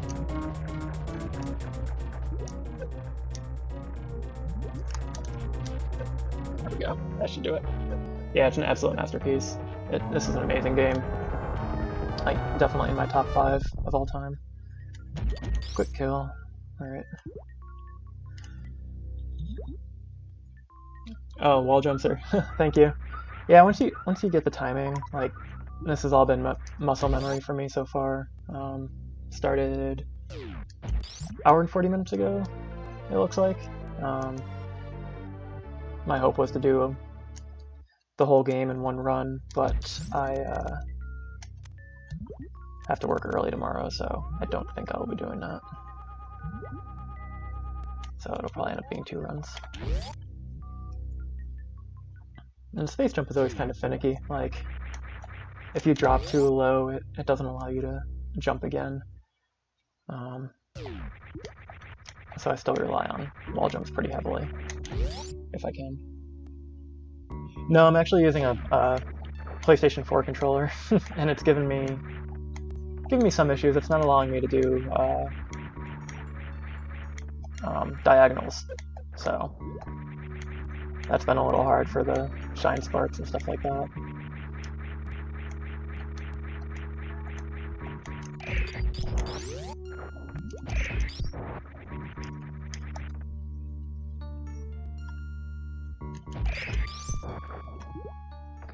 What other games do you play, Flora?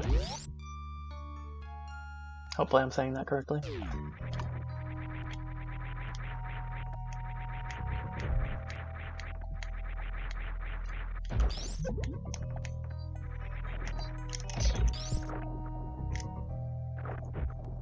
Oh, come on.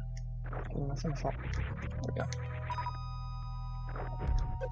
What are shine sparks? I beat the game without finding them. Oh, they are when you do the hyper boost when you're running and you hit down to energy, and then you can jump on that.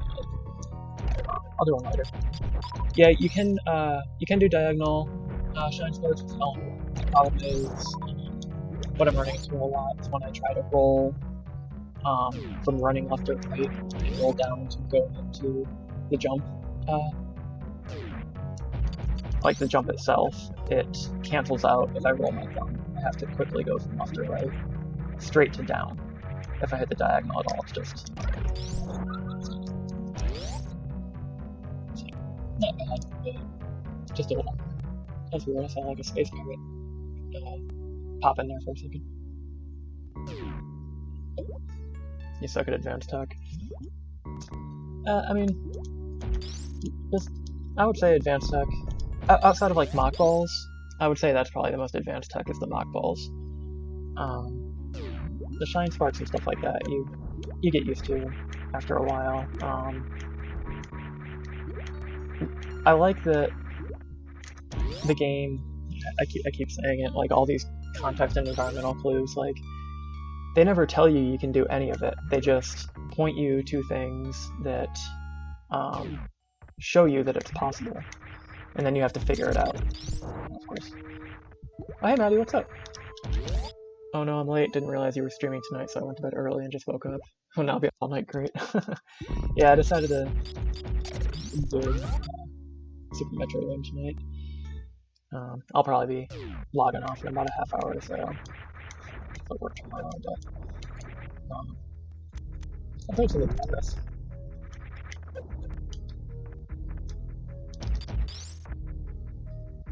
Now that I've played through the whole game, I'm going to check out some speedruns and learn some strats for fun.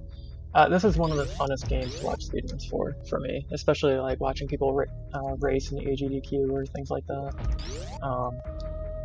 The amount of precision that's involved is pretty crazy, but really fun to watch. How's the game going, Super? Oh, it's going great. This game is always super fun to play. I'm just now starting to get to the point where I'm like trying to remember where I'm supposed to be heading. Like up until this point, it was all just muscle memory running through. I've beaten 3 of the 4 bosses that are necessary to complete the game. Yeah, see, like I'm not gonna waste my time trying to space jump here. I'm just gonna wall jump and then space jump at the last part.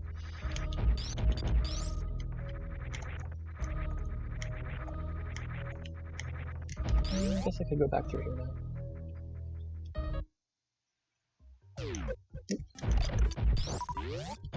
Oh, thanks for the host, Maddie. I appreciate it.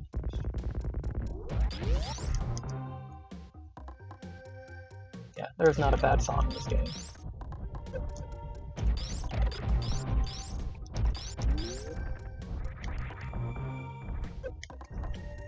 What since it was the end of your first run, Flora, what percentage did you have at the end of the game? Just out of curiosity.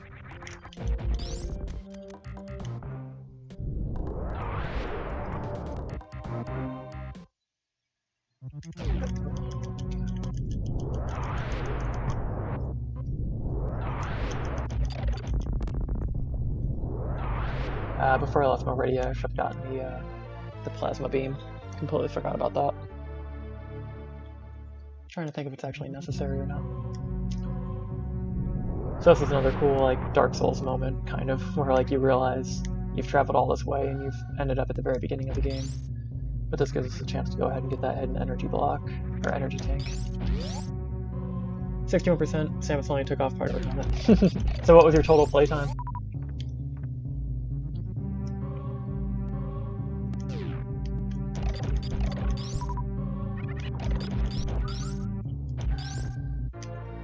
There we go.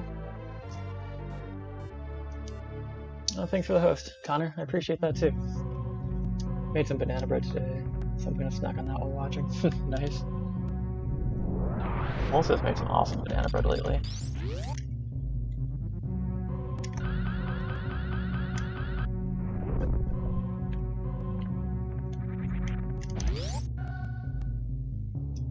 Yeah, that was a shiny spark right there.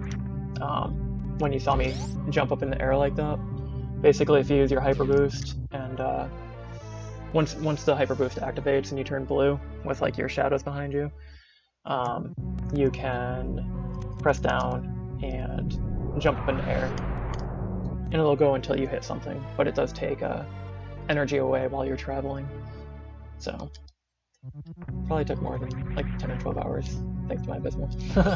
I think that's pretty standard for the first run of this game. I would say so anyway. Is there something hidden up here? Just can't recall. And I won't be coming back here after, so... Nope. Okay.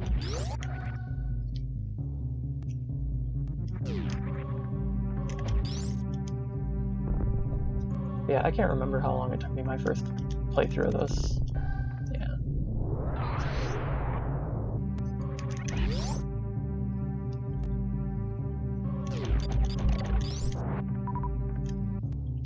Okay, I'll go back up through criteria and pick up those missiles as well.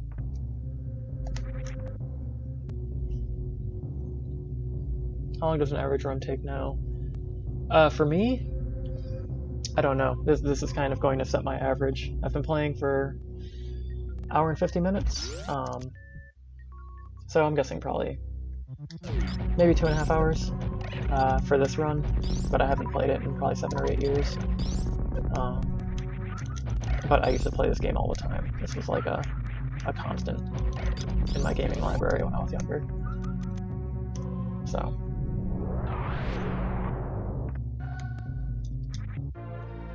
More notes, Connor?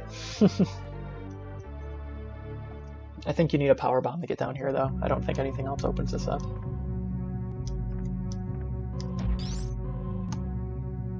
What games do I stream? I actually just started streaming not long ago. I've gotten really into Mario hacks lately, for Super Mario World, and I completed one. I completed my first one a couple days ago, so that was pretty exciting. It was Quickie World. Outside of that, I just started this tonight, and I have a run of Dark Souls that's going right now, Dark Souls 1. So after this is done, as far as a retro game, I'll probably play Zelda: Link to the Past, and continue with Dark Souls 1. After Dark Souls 1 is done, I'm not sure what I'll replace that with. But yeah, that's the plan for right now. I play a little bit of everything, though. I think it's regular bomb block. Okay, you knew about that one. Oh, so, yeah, if it's regular bomb block, you can get it earlier, so that would be good in the randomizer if you get stuck. I guess I can go to Norfair. I don't need the plasma beam. By the way, I heard about the Elgato. Yeah, I'm excited. Did Melissa tell you what happened with it? So she ordered it, and had it sent to our old address. So it's currently at the people's house who bought our old house, unfortunately. But she was very kind and got that all sorted out. It was a super sweet gift. Like, I was not expecting it at all. She was like, hey, go get the mail. Like, because it said it was delivered. And then, when it wasn't there, she got confused and checked the shipping, and it was our old address. So, kind of a bummer, but then she showed me what it was. So, it should be on its way.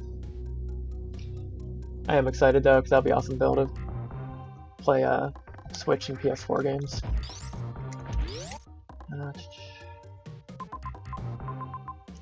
Alright, I'll have to put down more for her.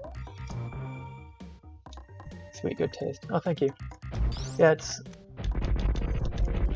I don't write... I don't think there's a genre of game that I write off. I mostly enjoy games that... any game that's well designed in any genre, so... if there's something I haven't played before, I'll give it a shot. I also really like RPGs in general and survival horror games. Oh, thanks for the follow, Flora.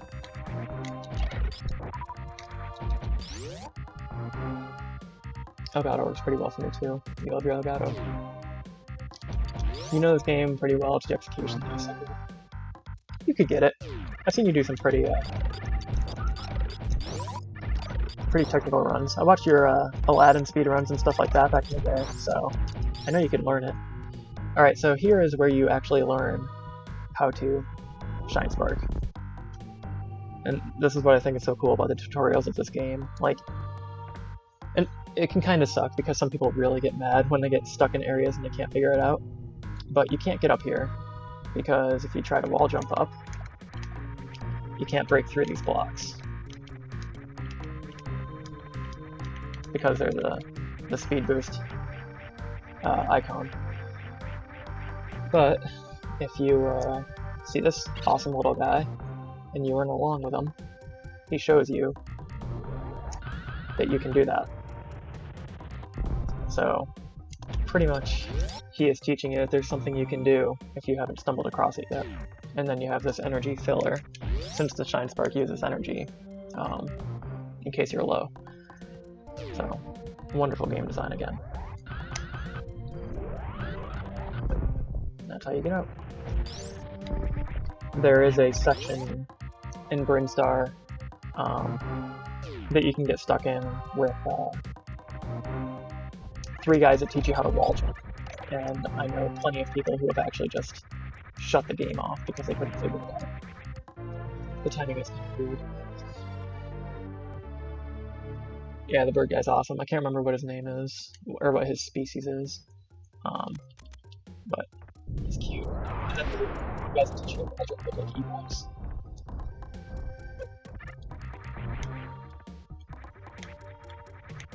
Let me go up to the plant. Go on here. Yeah, that's a bummer, but at least it's coming soon. Hope there's more possibilities. Yeah, and that's part of what I'm excited about. We streamed Bloodborne, and she also very sweetly ordered me a copy of Trials of Mana, so I don't need to feel bad about spending money on this. And that'll stream that too.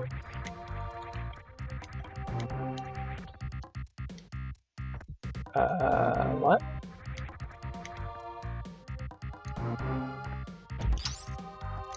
That shouldn't be there. Long live the bird, yeah. I can't remember what his name is, but it's something alien-like. Now I'm wondering if that cylinder is actually always there, and I just never used it. Yeah, I'm excited about Trials of Mana. I want to see if that cylinder's here. It is. I've never used that before. I was never aware that was there. I guess if you haven't learned wall jumps and you come here before you get the space jump, it would be necessary, huh? Interesting.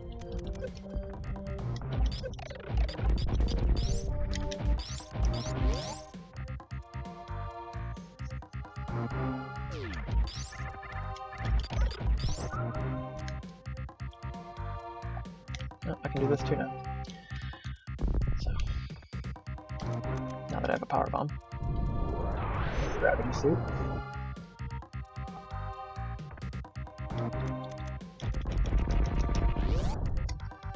Yeah, and I've played through this game probably hundreds of times, so that's interesting that I just stumbled across something.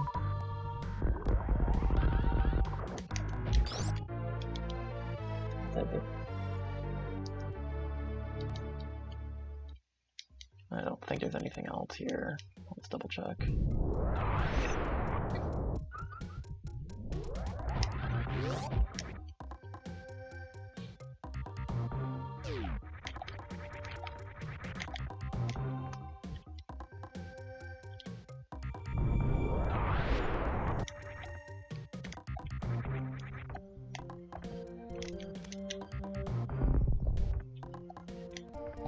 There's a band, a local band here in Austin that does awesome things.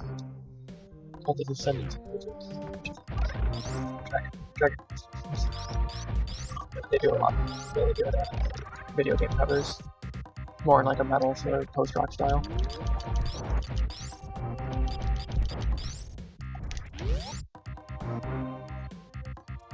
Hundreds of times.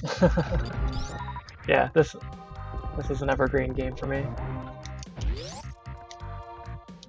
Hundreds of times. I say that because I used to speedrun it. Like, so it doesn't mean I played the whole game hundreds of times, but I definitely have played through the game hundreds of times.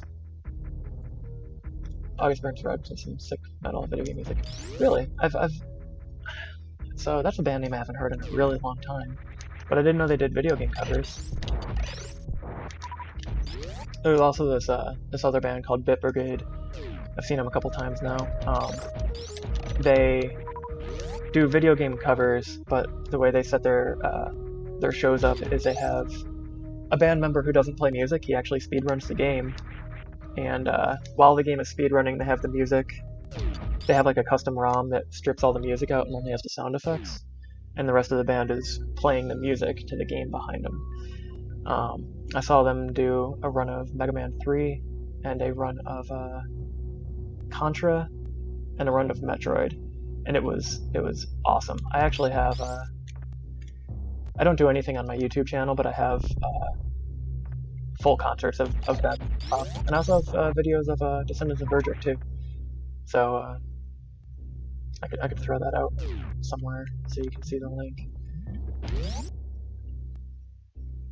Yeah, it's really cool, and they do such a good job. Like the Metroid, like the Mother Brain song is like the best cover of it I've ever heard.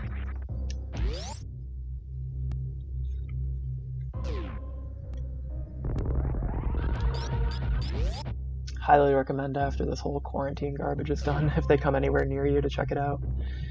Norfair. Okay.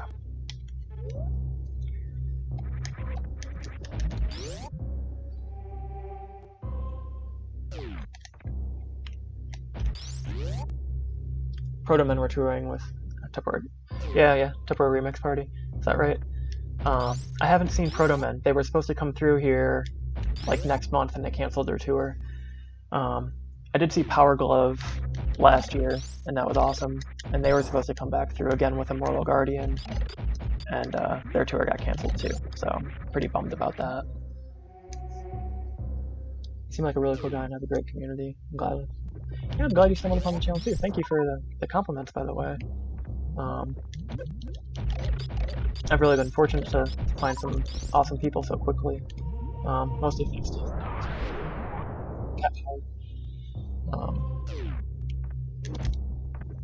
gotta get off though, but on my computer all day, streamed 8 hours of Super Metroid. Yeah, definitely. Yeah, thanks for joining. Thanks for the follow and the host and everything. That was really awesome. I'll definitely check out your channel and give you a follow, and I'll talk to you sometime in the future. Yeah, 8 hours of any game can be exhausting, especially when you're streaming. I think I streamed 4 hours was my longest, and that was a single level in that Mario World hack.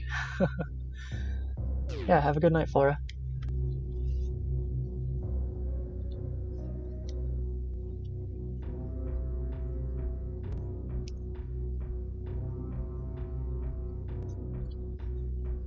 Right. Of course.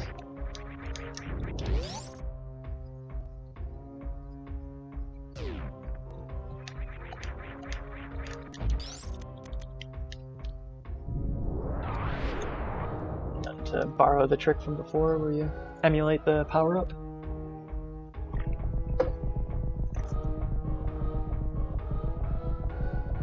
And that drains the lava so you can go down and explore here. I think it's down here, right? Yeah. I did save... Yes, I did. The golden chorizo up here can give me some trouble sometimes. So we'll see how that goes. I don't know how some people do such long streams. Max 6 hours. Only that once when you're exhausted. Yeah, I see there's a Dark Souls streamer that I watch, Lobos Jr., and he does 24-hour charity streams and stuff like that. I don't understand how somebody could do that. Hey, look, it's the fire level music from literally every... Yeah, well, when you have a song that good, you gotta reuse it.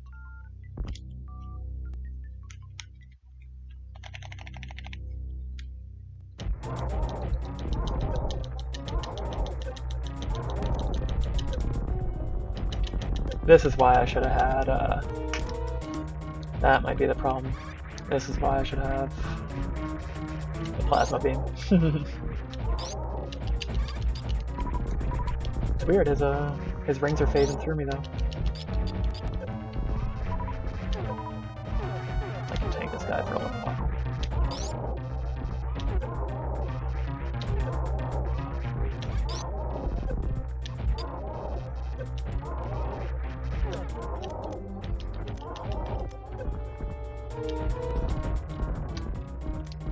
Not good.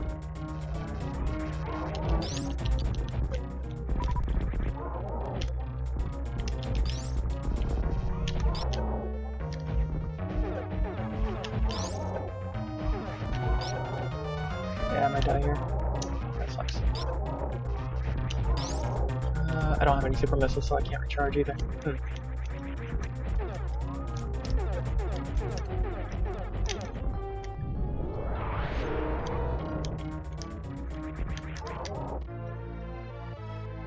Let's see.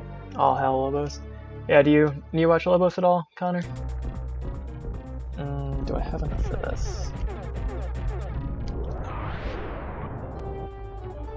I don't. Okay, well, let's see what happens. Nope, I'm gonna die.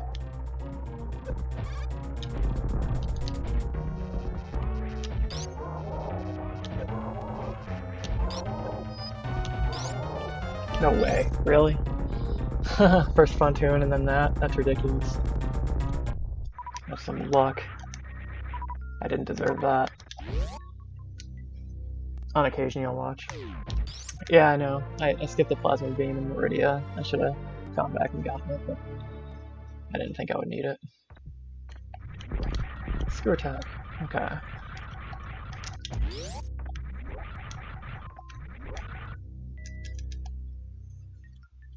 There we go. Energy refill.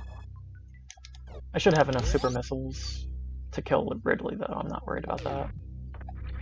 One addition I did like, what was it? Have you ever played, anyone here, Zero Mission? Which was a remake of the original Metroid. That's probably a contender for my second favorite Metroid game. They did like some really awesome quality of life updates and added a whole new section to the end of the game. But if you like jump and you're not doing the somersault, they made it possible to hit jump again and start doing the somersault midair, which was awesome. How do you know how much health you have? So in upper left corner, it says energy 99, but then each of those pink squares is another 100.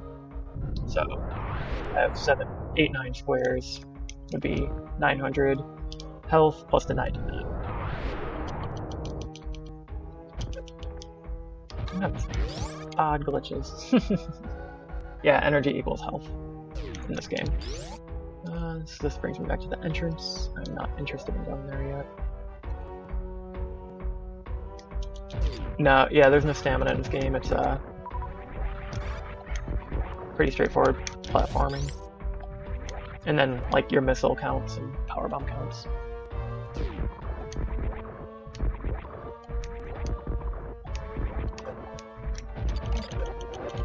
I think this dead ends. It does some drop down blocks, if I remember correctly. Yeah, right here it does. Yep, okay.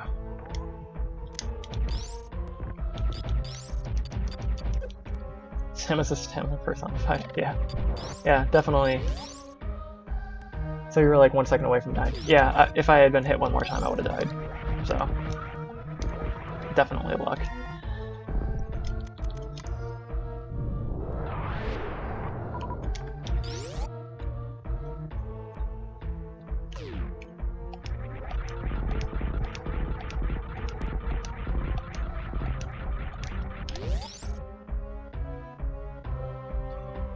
I remember when the original Metroid came out, and I was watching one of my cousins play it, and he got to the end and found out that Samus was a girl, and he was, you know, in typical late 80s, early 90s fashion, was not happy about that. I thought it was amazing. Still one of the best heroines ever in video games. Stupid space jump. Okay.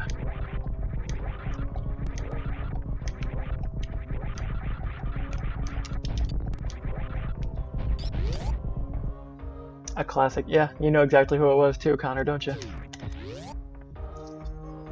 He also broke a NES controller in half when he died in Link to the Past. Or not Link to the Past, Zelda 2. Okay. There we go.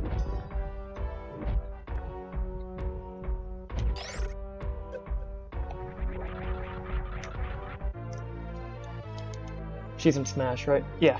Yep. Yeah, Chris broke the controller. He also was mad that he was playing as a girl in Metroid when he finally reached the end. Not mad, but like, you know, even the instruction booklet is very, doesn't use any pronouns in it, so they really hid it from the public until you beat the game in a certain amount of time, which is really cool, I think. Yeah, she's in Smash. She, in her power suit, and also, how you doing this all through there? Zero Suit Samus as well.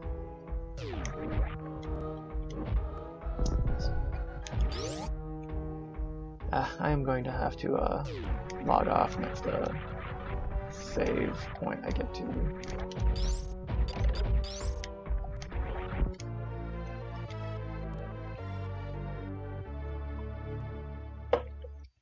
Didn't realize what time it was.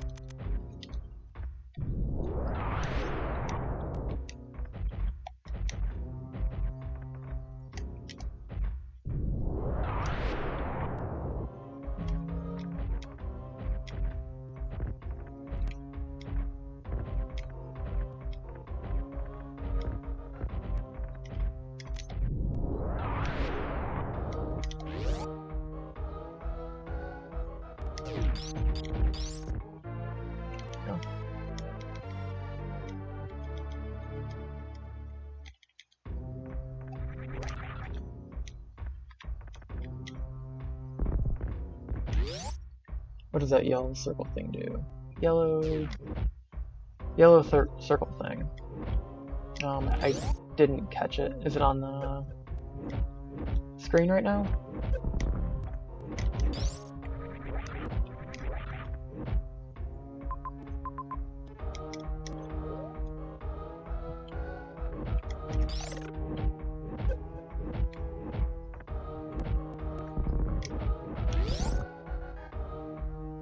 Oh, power bombs. Yeah, so they're like, you have your normal bombs that I can lay when I'm in a circle. And these are power bombs. It's like a large version of a bomb that affects anything on the screen, and it can also be used as like a quick clearing tool for any bombable blocks on the screen. Yeah. Yep. And there's also, I don't have enough super missiles, or else I would test it. There is a way you can use them to restore your health if you have enough super missiles and regular missiles and power bombs. I may as well fight Ridley, and then I'll... I mean, if I fight Ridley, I may as well just try and finish the game. Yeah, really good for secrets. Let's try and just power through this. And like here, I know that there's a series of bombs, so I'm just going to go ahead instead of waiting for all of them. And it also opens these doors. Yeah, the crystal flash.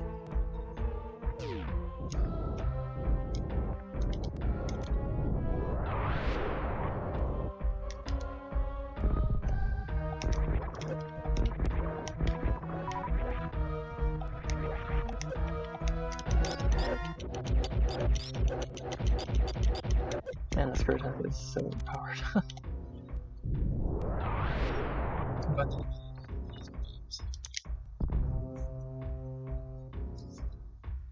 Are you already that close to the end? Yeah, I have two bosses.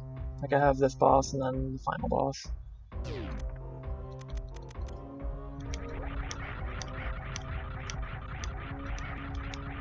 Come on. I know you want to.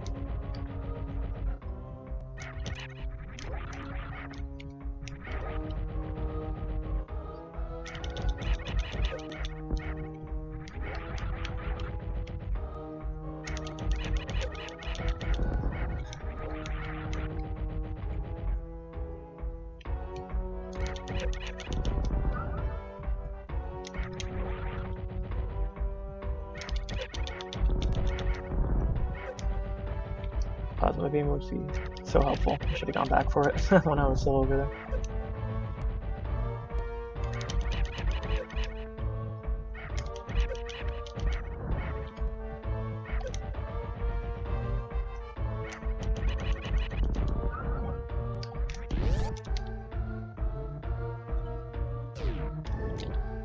Yeah, it's not a long game when you know what you're doing. I'm surprised I remembered as much as I did, honestly.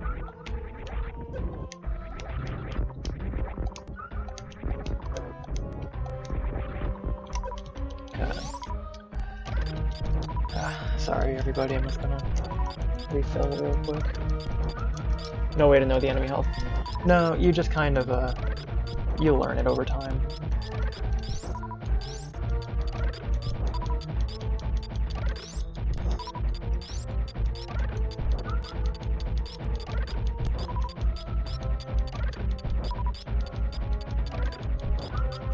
I'm sure this is exhilarating for everybody. So Connor, what have you been playing lately? I know Maddie's been playing Breath of the Wild. And did you start cooking Mama now that that whole drama has been figured out?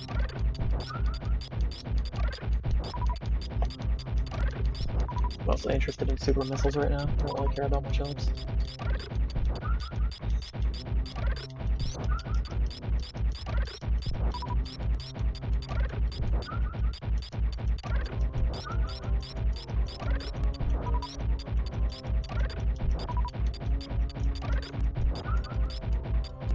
I'm starting it this weekend. Okay. You want to make FF6 irregular? That'd be a fun one. Such a good game. You should have just been... I guess you don't want to stream grinding, right, to try and get that rage. Especially if it went on for 3 hours. Or, you know, you said 5 hours, I guess. In the end. That should be enough.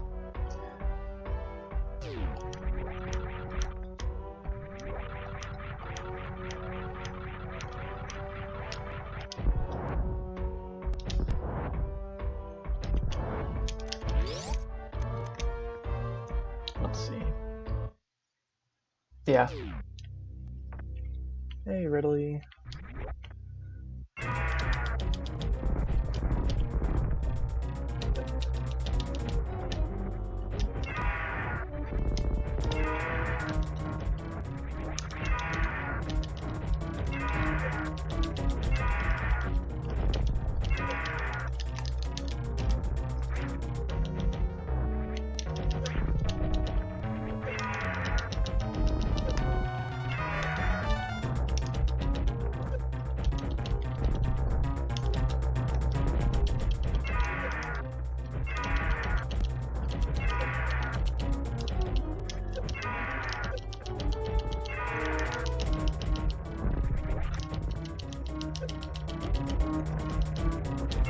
Plasma beam, this is going pretty fast. I just can't lock him into a stun lock without it.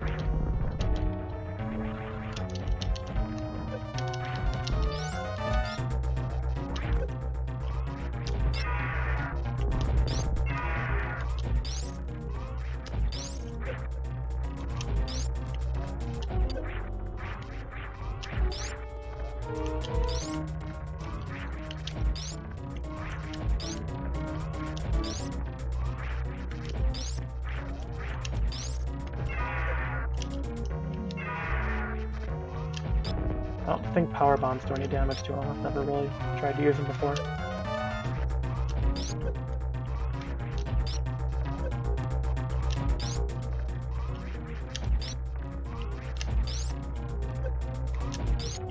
Could be in trouble here.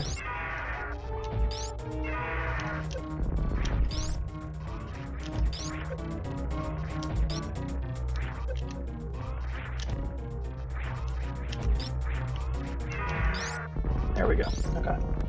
Interesting, they keep giving me these breaks.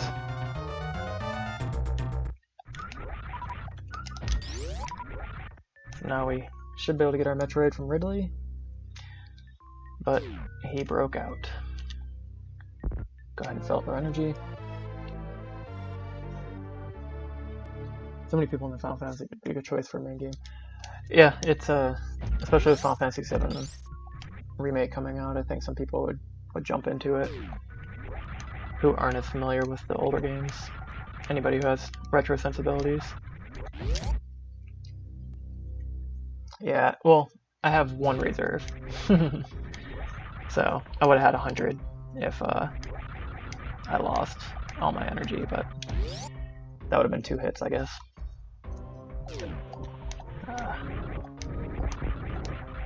So without Plasma Beam, just trying to think about going into criteria without the Plasma Beam. There's only Metroids and Mother Brain. As long as I went in with full super missiles, I should be fine.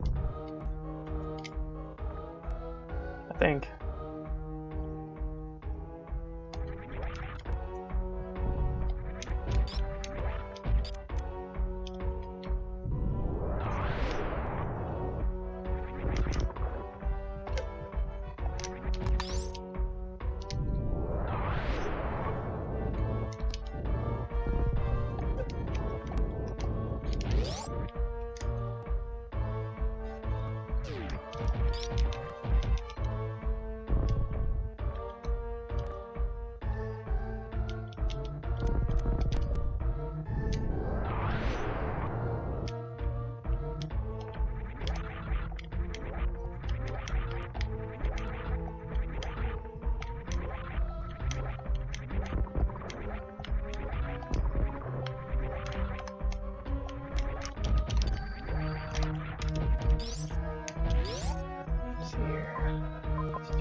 Yeah, this whole soundtrack is wonderful, Maddie. Like, nope, can't go that way.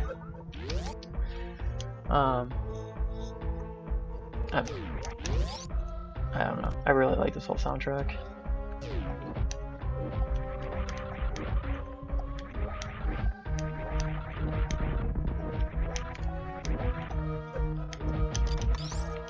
That's an energy refill, it's not a missile refill, so everything to go. Yeah, it's definitely the best Metroid soundtrack there is.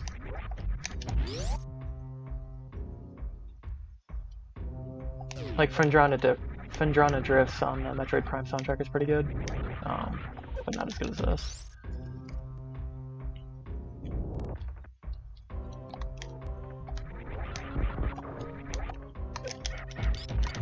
That looks super cool.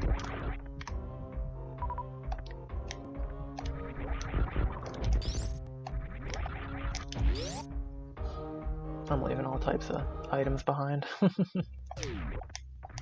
Drop down.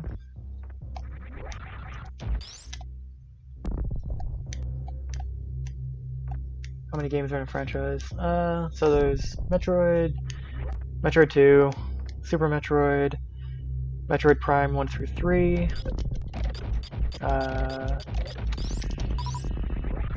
What's the other one that's on Game Boy Advance?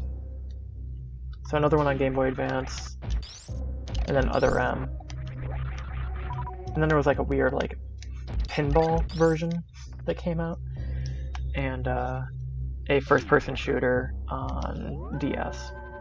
So I guess like probably about 10 games. Fusion, that was it. Yeah. Okay, so here's what we'll do. We'll run back up to criteria, save at the ship so all my items come back, and then go fight Mother Brain. That took a long way. So I really don't think I need the plasma beam. It'll slow down the Mother Brain fight a little bit, but I'm not really worried about the speed. We can just have this as a self-contained one-off.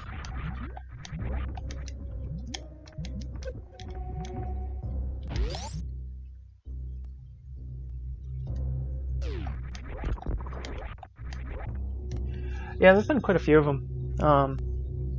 It's always been kind of seen as like it's one of the pillars of Nintendo franchises, but it definitely doesn't get as much love as Zelda or Mario, but it definitely has a very dedicated fan base.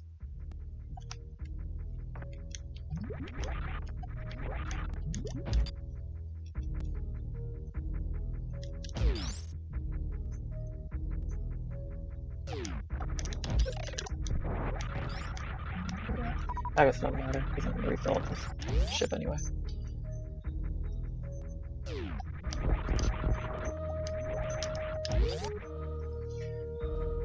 Hey Connor, should I save the animals or kill the animals at the end?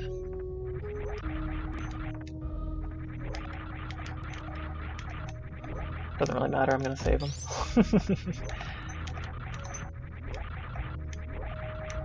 Can't kill your friends like that.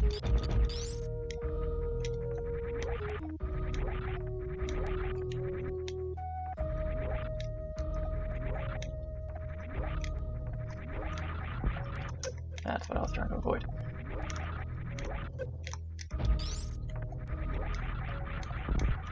Okay.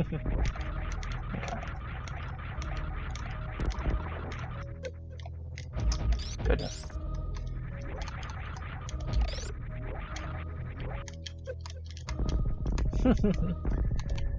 Having a lot of trouble getting up this corridor.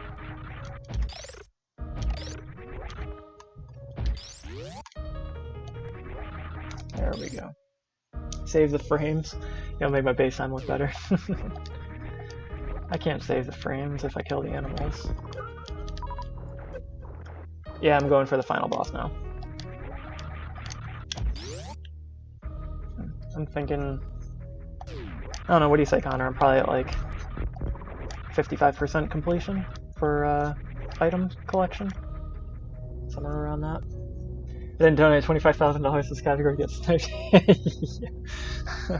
I can't believe how much money they raise every year just for save the animals or kill the animals. That's insane. Like, how many people donate for that?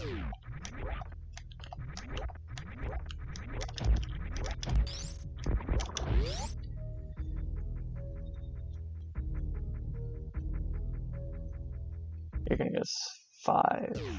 You mean 50?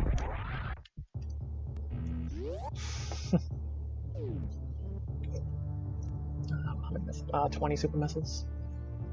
Yeah, that should be okay. 52? Okay. Let's see. I mean, what's max missiles? 205? Is it like 205, 50, and 50? I'm missing 3 energy tanks, 3 reserve tanks, the plasma beam. Yeah, I could see it being around 50. That's right.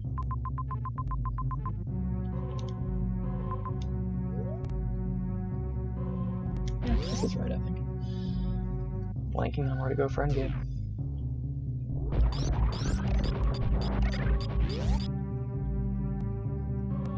Yeah, this is right.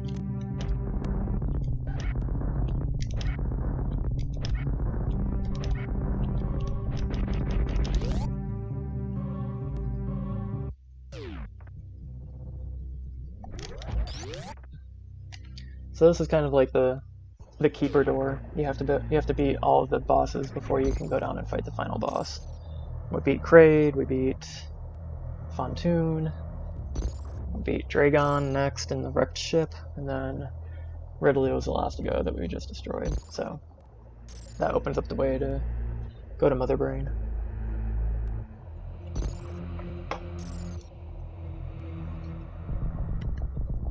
And there was a way to glitch down through there, I just don't recall what it is. And I'm not going to save down here because I believe it locks you down there. So if I wanted to return and go ahead and do a 100% run and finish it off or something, I could do that in the future.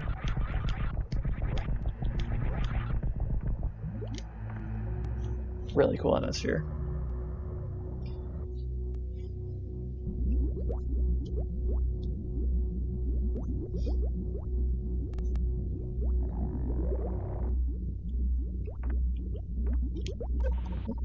Not a good way to start.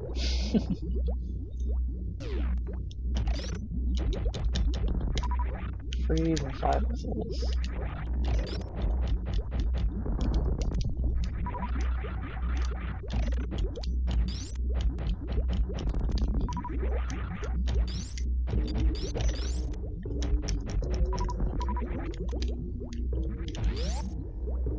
I can hear Melissa laughing in the other room. She must be watching something good.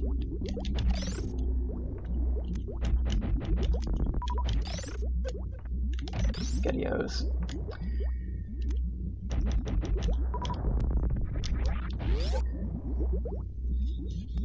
I think they're called Rinkas. I think that's the actual name of them, but they'll always just be Spaghettios to me.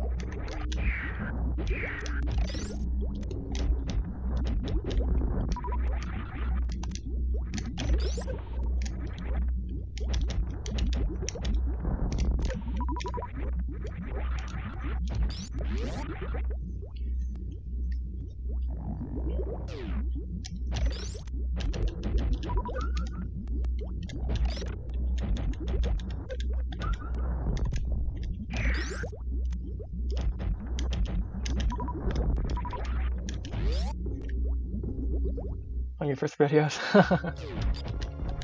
Alright, so this is a little bit of environmental storytelling. You don't have anything that can kill these guys. There. And then there's a Chozo statue here that was a hard fight, but is now turned to dust. Should I try the skip, I guess? I'll try it. You see all these other enemies have been turned to dust. I'm gonna fail miserably at this. We'll see. So it's one of those invulnerable guys. And then your little baby Metroid that you rescued at the end of the second game has grown up and can suck the life force out of anything. Yeah, that was awesome. Not true. Do they die with some 10 supers? I've never like sat there and really tried to do it. Yeah, so he brings you down to 1 energy and then realizes that you're the person that he imprinted on when you found him at the end of the second game, and feels bad for what he did and leaves you. Huge waste. Yeah, that would be all my supers. So thankfully, there is a recharge station over here, both missiles and energy.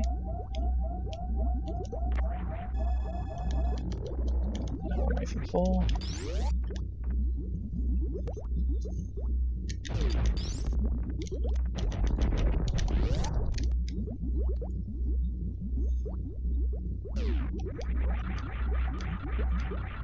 But yeah, in this area is all sand too, because it's just sucked all the life force out of everything around it.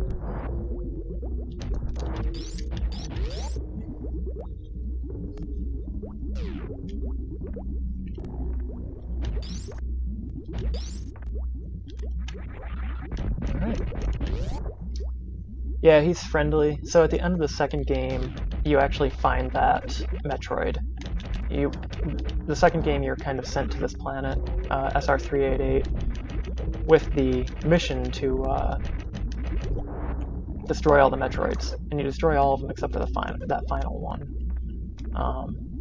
who like hatches and imprints on you. And at the beginning of this game, he's stolen from a research facility by Ridley to be used by the space pirates as like a weapon. All right.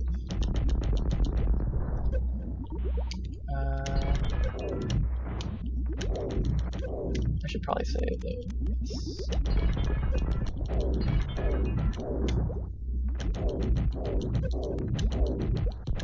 Okay.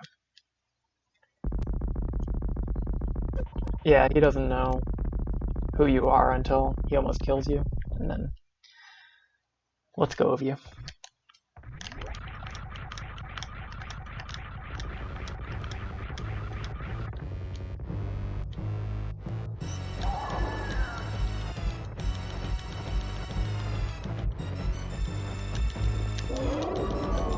I can just tank most of this, I have enough health.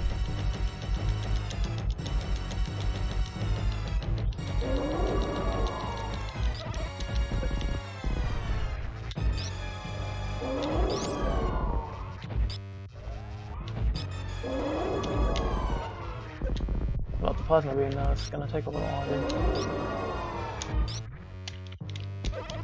Let's do that.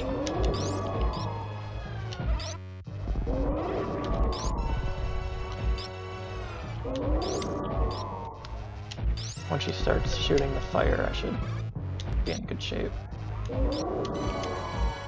Yeah, that's Mother Brain, Maddie.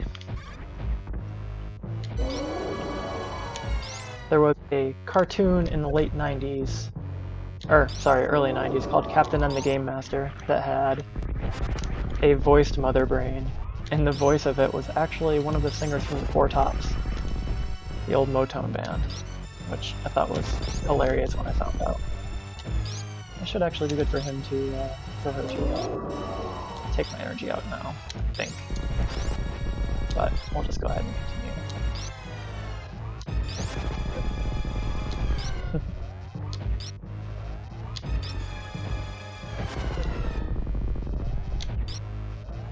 Come on, charge up. There we go.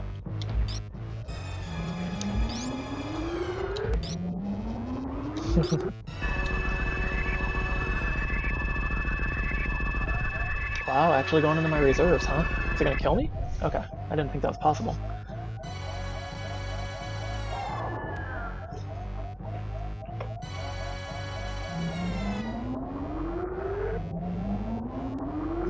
I just made it again. And then the Metroid comes to the rescue. Slaps in the resistance. So, good old Metroid buddy takes out Mother Brain and comes to my rescue and tries to heal me.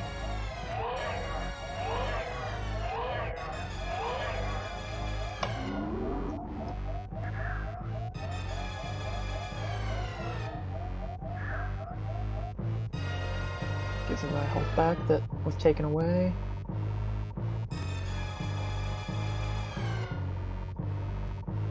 Yeah, the Bit Brigade cover of this song is fantastic. Then Mother Brain decides to destroy the Metroid. Yeah, that Metroid is awesome. Like, for a really long time I considered getting a Metroid tattoo. I still kind of consider it from time to time. But then the Metroid dies on you and you inherit all its power. So now you're like super strong.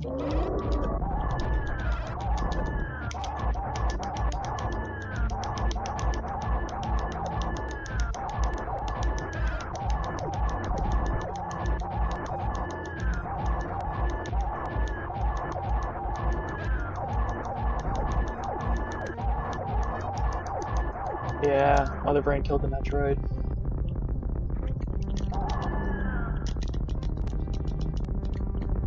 I got my rhythm back a little bit there with that bomb jump.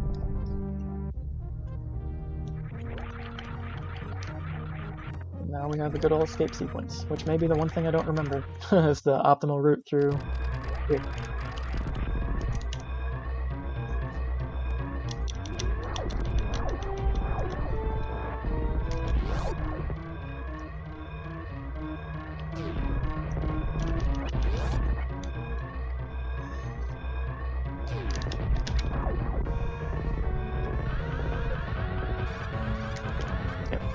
I should have gone down. That was already not optimal.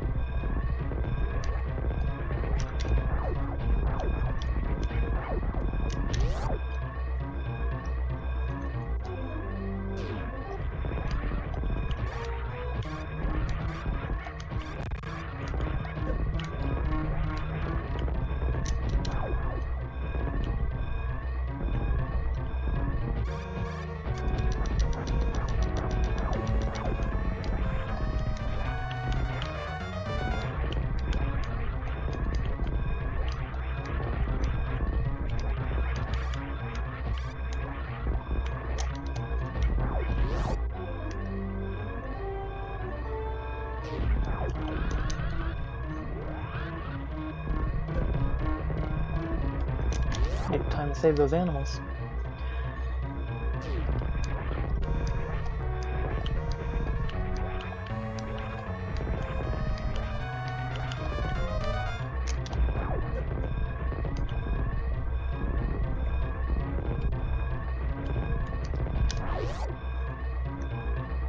Yeah, just eked it out. I was worried that the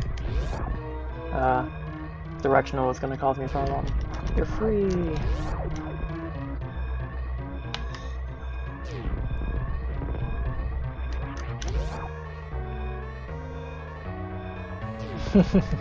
Yeah, it's a lot of screen vibration. But you make it out with plenty of time. Yeah. Well, it's the climax, like, it's the end of the game. There we go. So, 2 hours and 40 minutes is what it ended up taking. Yeah, so the only difference that makes by going down and saving the animals is when you watch at the end, you're going to see like this tiny little dot fly away this way. Or it might be this way from the planet, and it just shows that you saved them and they didn't die. Save those animals.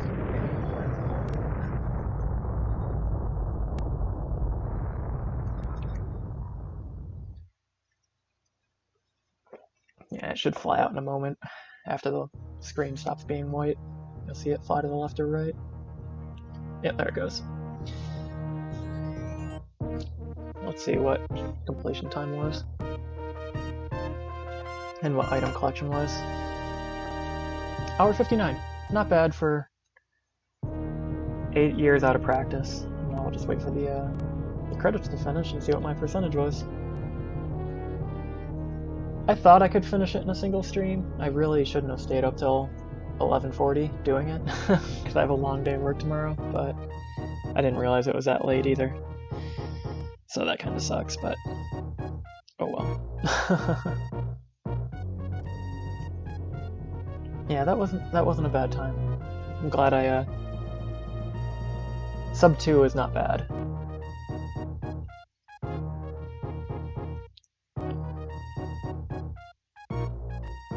I actually already have some of the offshore developers messaging me questions, so I'm not going to look at that right now.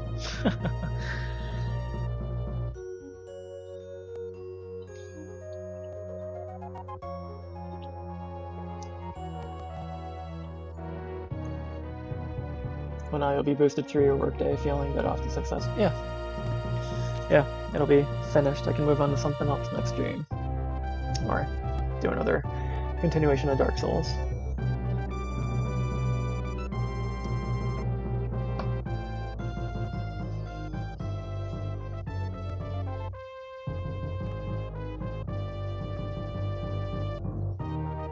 Yeah, looking at the credits of games like this that were so influential, and seeing just how few people were involved compared to looking at, even just shovelware games that come out nowadays with hundreds of people attached to it. It's amazing what these programmers were able to do back in the mid-90s. How much they were able to cram into it, and how much they were able to push from this deprecated hardware. What's your final bet on completion percentage? Let's see. What's the thing? 3 energy tanks, 3 reserve tanks. I'm gonna say, I'll say 58%.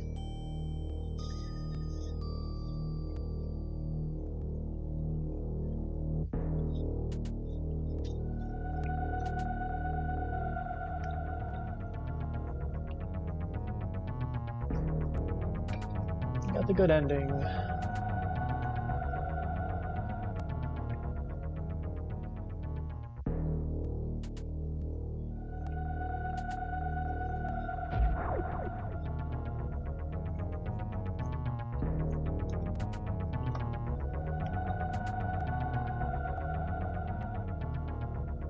$63. Okay, not bad. So yeah, maybe one of these days I'll go through and just finish and go ahead and do 100% and knock that out. But yeah, so 2 hours, 63%, 8 years out of practice. Not bad. That's higher than I thought it would be. So I guess there's not as many regular missiles as I remember. Maybe there's only like 185 or 205. Awesome. All right. Well, this was a good run. This was a good night. I don't know anybody who is currently streaming that we can raid, unfortunately. So, but I am gonna sign off. I need to get straight into bed. But yeah, thanks for hanging out, everyone, and yeah, I'll see you next time. All right. Good night, everybody.